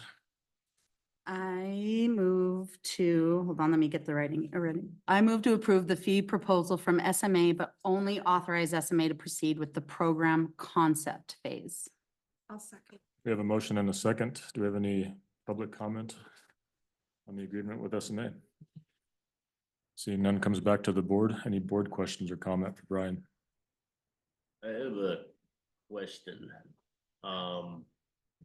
When this was presented as a recommendation from the committee and moved forward, a lot of that or part of that was mentioned was it was gonna be done by a Helena firm, which kind of willing to choke on that a little. But they gave that great proposal. That's great. And I actually requested and received their proposal and it was all right. We were also told they were doing 100% in-house and that's not quite true. They have some subcontractors in there, which is all right, some Bozeman folks, but there's a Seattle firm in there. What percentage of that overall, when we get to the $1.058 million fee, are we gonna be sending to Washington? I'd have to get back to you with a breakdown for that. It seems like an important data point if it's, because they're listed as key architecture I firm, can tell right? you what their role is. That is to, with their experience, support SMA's experience in the education programming of elementary schools. They have a long history of working together on these kinds of projects. I'm not sure if they work together on those Helena projects or not, but discussing that with SMA, their role would be upfront to set the table for all the other work downstream in designing schools. It But wasn't inconsequential. There's a dozen trips in there or something in their estimate. Sure. I can get back to you with, I don't have a breakdown for that tonight. Kind of feel like we should know that question before we. I mean, they great proposal. I get it. I mean, they look wonderful on paper, but that's like. Don't we look like the horse's ass if we send $400,000 out of state?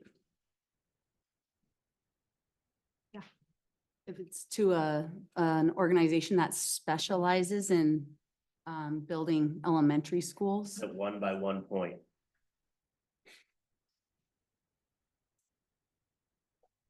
I mean, Question. It just caught my eye as something that I wasn't expecting it. Yeah, I think there were several companies. We had 7 companies that offered proposals to us, and several of them partner with other firms for certain aspects of the work that they do. And I think Rocky had said that this was one that doesn't, and that was just an oversight. No, I get everybody's got subcontractors, but when the primary role is in architectural services and half of it is listed as Seattle, it got my eye. So what are you saying to us? I don't like if we're gonna hire an architect that we're paying them to come from Seattle, and then when they go home, they spend their tax money in our tax money in Seattle. I like it just feels better to me when it's at least spent in Helena. A lot better when it's spent in the Gallatin Valley, but I get that that wasn't the alternative that you guys chose, and I was fine with that when it was To be clear, Helena. to be clear, the firm representing the work that the facilities committee recommended for your approval at the last board meeting is out of the Bozeman office, not the Helena office. Oh, okay. Looked like it was Helena, but that's fine too. They have a Helena office. Okay. My meetings with Charlie Franklin have been Main Street Bozeman. Seattle people been there? Not yet.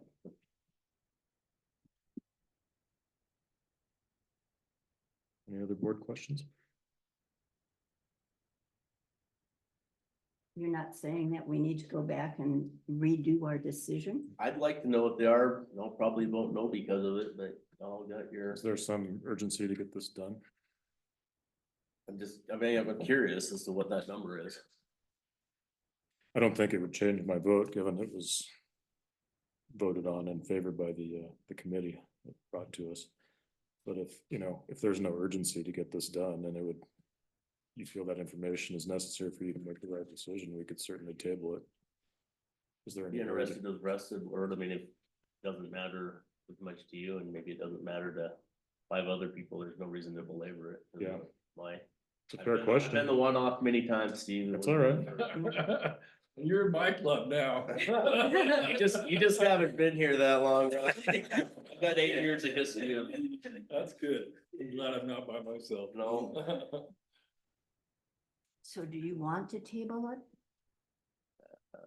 Until we get that information? Is there any reason we want to know? We're not building a school tomorrow. Yeah, that's what I'm saying. I mean, I don't really see any harm in waiting a month.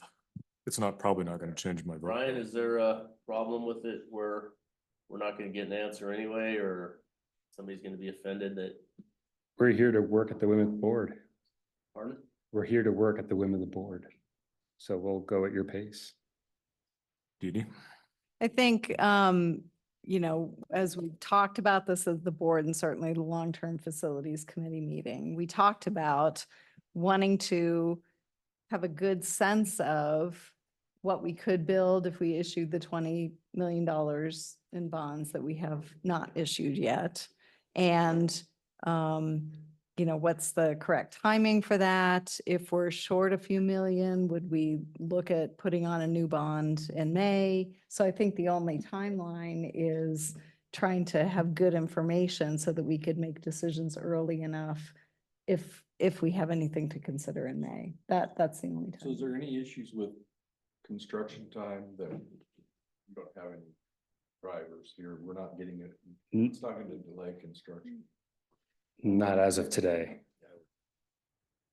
I mean, if that makes him go from the loan.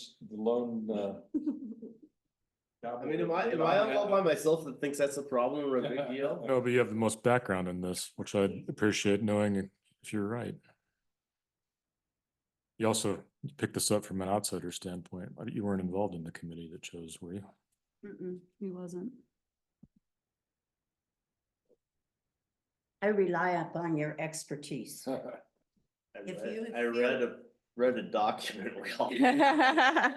I don't have the same sensitivity to the Seattle or the Washington thing, that'd be for sure.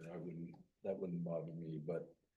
So I really would still feel comfortable sticking with this company, but I think if other people have a concern about that, then we ought to get clarification. Well, you bring in the prospect of undoing the decision by the facilities committee too, bringing that into question after it's all done. So you got to keep that in mind too if we go forward. You guys have a committee and the committee reviewed this for a reason. You could still get your Yeah, but information. that's also one of the things that has to happen here is committees here to make recommendations to the board, but the board is here to approve. And we did last month. Yeah. Okay. Well, it's easy enough to move forward. I believe if anyone else feels the same as Frank and this information would be useful, it's just vote nay. Otherwise, it's coming back to a vote, I believe, unless anyone has any other questions for Brian. Okay. Sorry, let me scroll up. So. Oh, I'm sorry. I was supposed to ask for public comment. You did. Did I? Yep. Yeah, He brought it back to board. Okay. You got enough public comment. Brian just was standing tall. Fine. Didn't go for 2 hours, so I wasn't. My head's spinning right now. All right, so it comes back to the board for a vote. All in favor of the motion to approve the fee proposal for SMA, but only authorize SMA to proceed with the program or concept phase, say aye. Aye. All opposed, same sign. Aye. Motion carries 6-1. Good job. Thanks, Brian. Sorry you had to wait so long. Glad to be here. Thanks. He's used to it now. It's always at the end, Dean Scott. All right, item number 6, Greater Gallatin United Way MOUs. Okay, so we have had a really successful partnership with Greater Gallatin United Way for many years. They run our Kids Link after school program and sometimes before school childcare program. There are 2 documents, 2 MOUs that are annual MOUs that we need to get approved to continue our work together. One is a data sharing MOU that is connected. It's a requirement for OPI because they've received a 21st Century Learning Center grant. That's a federal grant. And so there just has to be this data sharing agreement in order to use the money from that 21st Century Learning Center grant.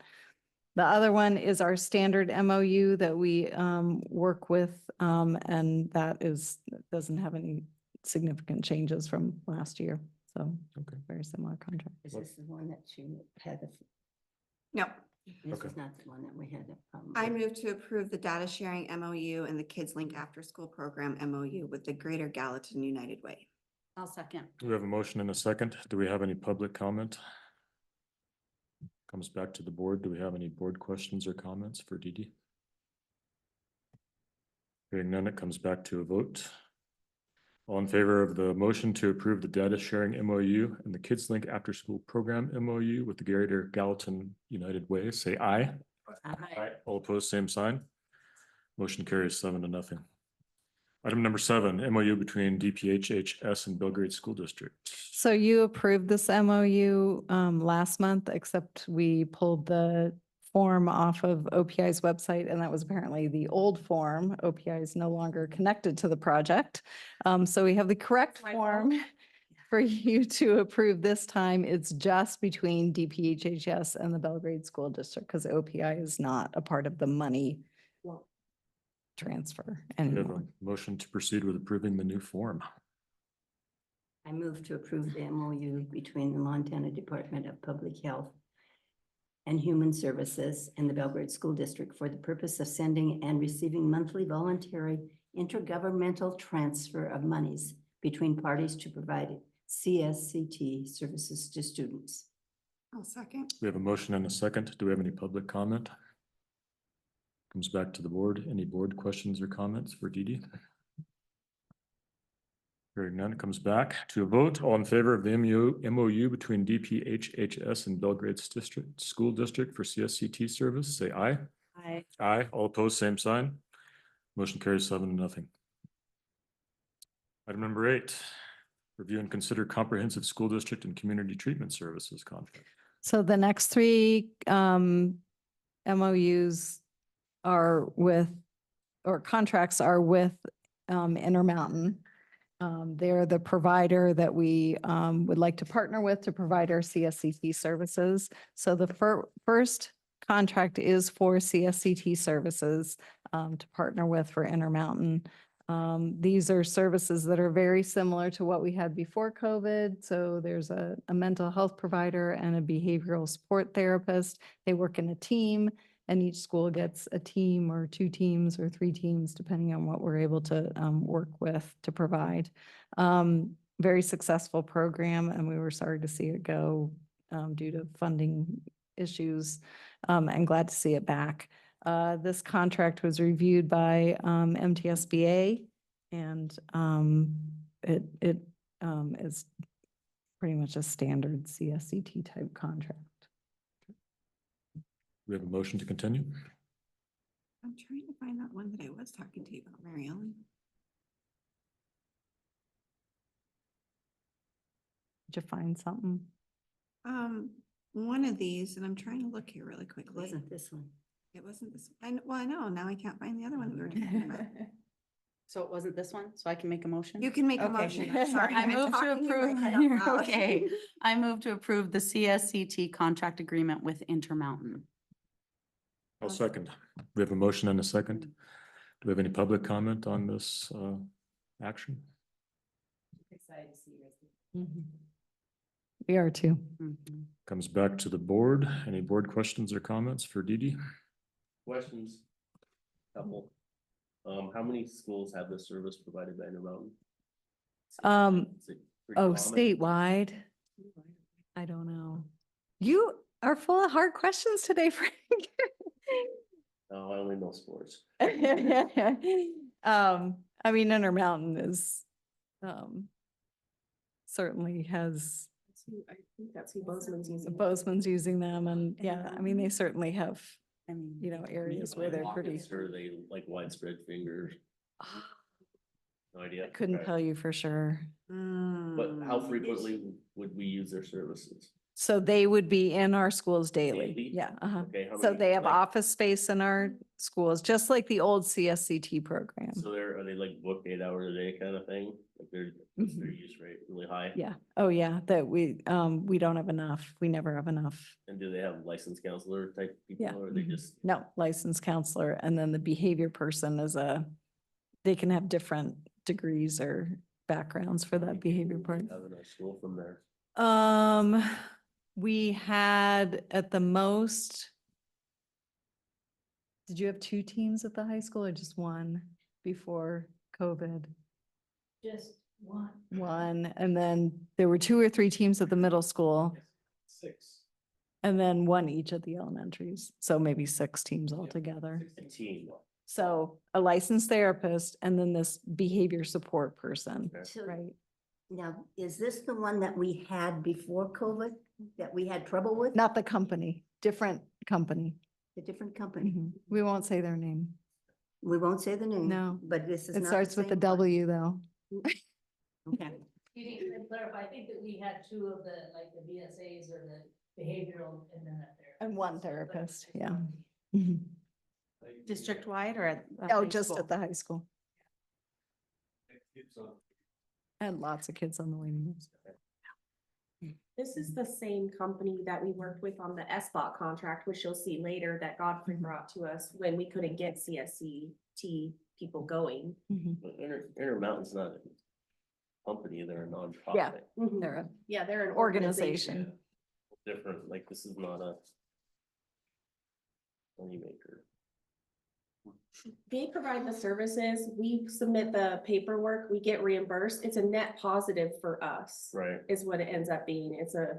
They do the services, we pay them. It kind of is a shuffling of funds, but it ends up being a net positive for us. Okay, but this is not the one that No. No, used to send us No. no. people. No. Okay. No. All right. I may do some things wrong, but I would never do that wrong. Many of us around I at that know. point in time. No, Remember that. no, we've moved on to a new organization. Okay. Okay, all right. Any other questions? I believe it comes back to a vote. All in favor of item number 8, review and consider comprehensive school district and community treatment services contract, say aye. Aye. All opposed, same sign. Motion carries 7-0. Okay, I'm sorry, I didn't catch it, but on the intergovernmental agreement for the transfer of monies. Yeah. In that contract. So it was in that one that you said it wasn't in? Yep. It says the school district and it doesn't name us. Yes, It it just says says the the school school it says.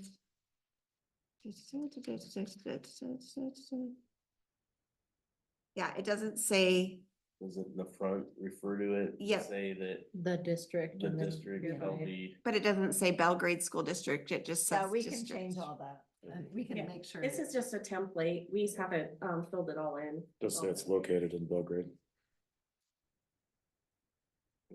Anyway, It's the name sorry, of the school that was district's what I at the caught bottom. before. Yeah, Yeah, it's on the signature page, but no, it's not. yeah, it is. Says school district, name of school it's district. there. Yeah, I know, at the top, very top paragraph, it defines its Belgrade School The District. district. But it's on the very last page too. Okay. It says school district. Just in the very first paragraph. it just Yeah, says and then the they just use the districts. same contract, everybody only have to change. Yeah, exactly. Yeah. It's a pre-signed contract that we download from DPHHS for all schools. All right. I think we're good. Item number 9, somebody want to make a motion? I move to approve the home support services contract agreement with Intermountain. So this is a newer program. I'll second. Sorry. That's all right. Now you can talk.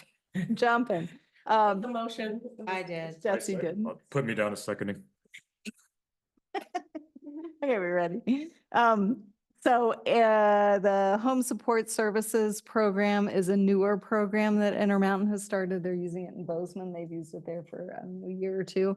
It's a program that works with families and family support kinds of things. The program does not cost the school district anything. Any participants in the program, they bill the family or private insurance or Medicaid. So there's no, like with CSET, there's money running through the district, and there's no money. It's the same as the SBOT model, which we're going to talk about next, which we're already doing in the district. Godfrey had set that up. So they would like to go ahead and set up this program here. If we have no families that are interested, then it won't happen. Wait till it comes. So we had a motion and a second. Do we have any public comment? Any board questions or comment? Yeah, I would just like to make sure that we are ensuring transparency of billing, because my family got taken to court over this in the Belgrade School District. So, yeah, I was told it was $25 a session and it was $300 a session for 30 minutes for my kid to play Play-Doh in a second grade classroom. When I got billed $1,800, yeah, Godfrey and I had to deal with a lot of that pushback. So I just, after being, and I know it was a different group, but I just want to really strongly say, especially in times like this, $1,800 can cripple. Oh, yeah, So absolutely. let's just make sure. Yep. Transparency.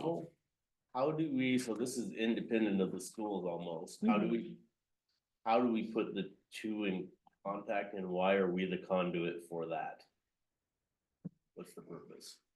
I think my understanding is CSCT workers are already, developing relationships with families. The SBOT workers are already developing relationships with families. From that, Intermountain is able to, determine which families might be good candidates for this program. What would make one a good candidate for this program? My assumption is a family who is interested in participating in the activities that they have going on, who's interested in learning new strategies or ways of interacting with each other, who has the time and ability to participate in the evening activities or whenever they hold them, is what I understand. I'm having trouble understanding how that works. You have a counselor and a helper, whatever you call them. I find out the right term, in a room with the kid. and they're able to ascertain, talking to that kid, and somehow solicit that kid to get their parents to go to something entirely unrelated to the schools at their house. I think I'm it's, just trying- yeah, no, I think it's more closely connected with the SBOT program. So that's the next one that we're going to talk about. So I can talk about that right now. That's the program that we have in the school right now. We have one therapist at the middle school and one that's shared with the middle school and high, or just one therapist at the middle school. That's it, right? Yeah, okay. So that's a different model than the CSCT model. It's more of a straight kind of therapy model, right? And when kids are receiving those services, they're building relationships with the families, they're talking with parents, they're figuring out what the needs are of the whole, family system versus just the individual student. So I think the HSS comes from that model, the SBOT model, not from the CSCT model, is my understanding. I think our goal is to, Heard anything? yeah, I mean, our goal is to provide mental health services to students, and, if we can wrap in their families and that helps support our students, then that's what we're attempting to do. There's no guarantee that the HSS model will take off here. I think that's my understanding from, they have been using it in Bozeman and they've had great successes there, and they would like to try it here and see if it's a model that our families would benefit from. No cost to the school district. We're already providing the office space and working collaboratively with Intermountain. So I guess I would say it's worth it to give it a try. And if it's not successful, then we don't have to continue with it.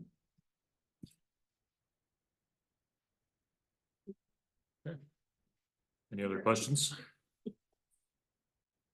Comes back to a vote. All in favor of approving the motion to allow home support service, motion to approve the home support services contract agreement with Intermountain, say aye. Aye. Aye. All opposed, same sign. Motion carries 7-0. And last item, number 10, SBOT contract. Dee Dee? So we just talked a little bit about this. This is more like that traditional therapist working with a student model. And that we have Godfrey set that up with Intermountain, when we were, trying to figure out what to do in lieu of CSCT. And so very successful model. And we'd like to just be able to increase the number of therapists we have in the schools. And that contract is similar to what we've been signing with them, so. Did we have a motion to continue? I move to approve the SBOT contract agreement with Intermountain. I'll second. We have a motion and a second. Do we have any public comment? Hearing none, it comes back to the board. Any board questions or comment for Dee Dee? Transparency.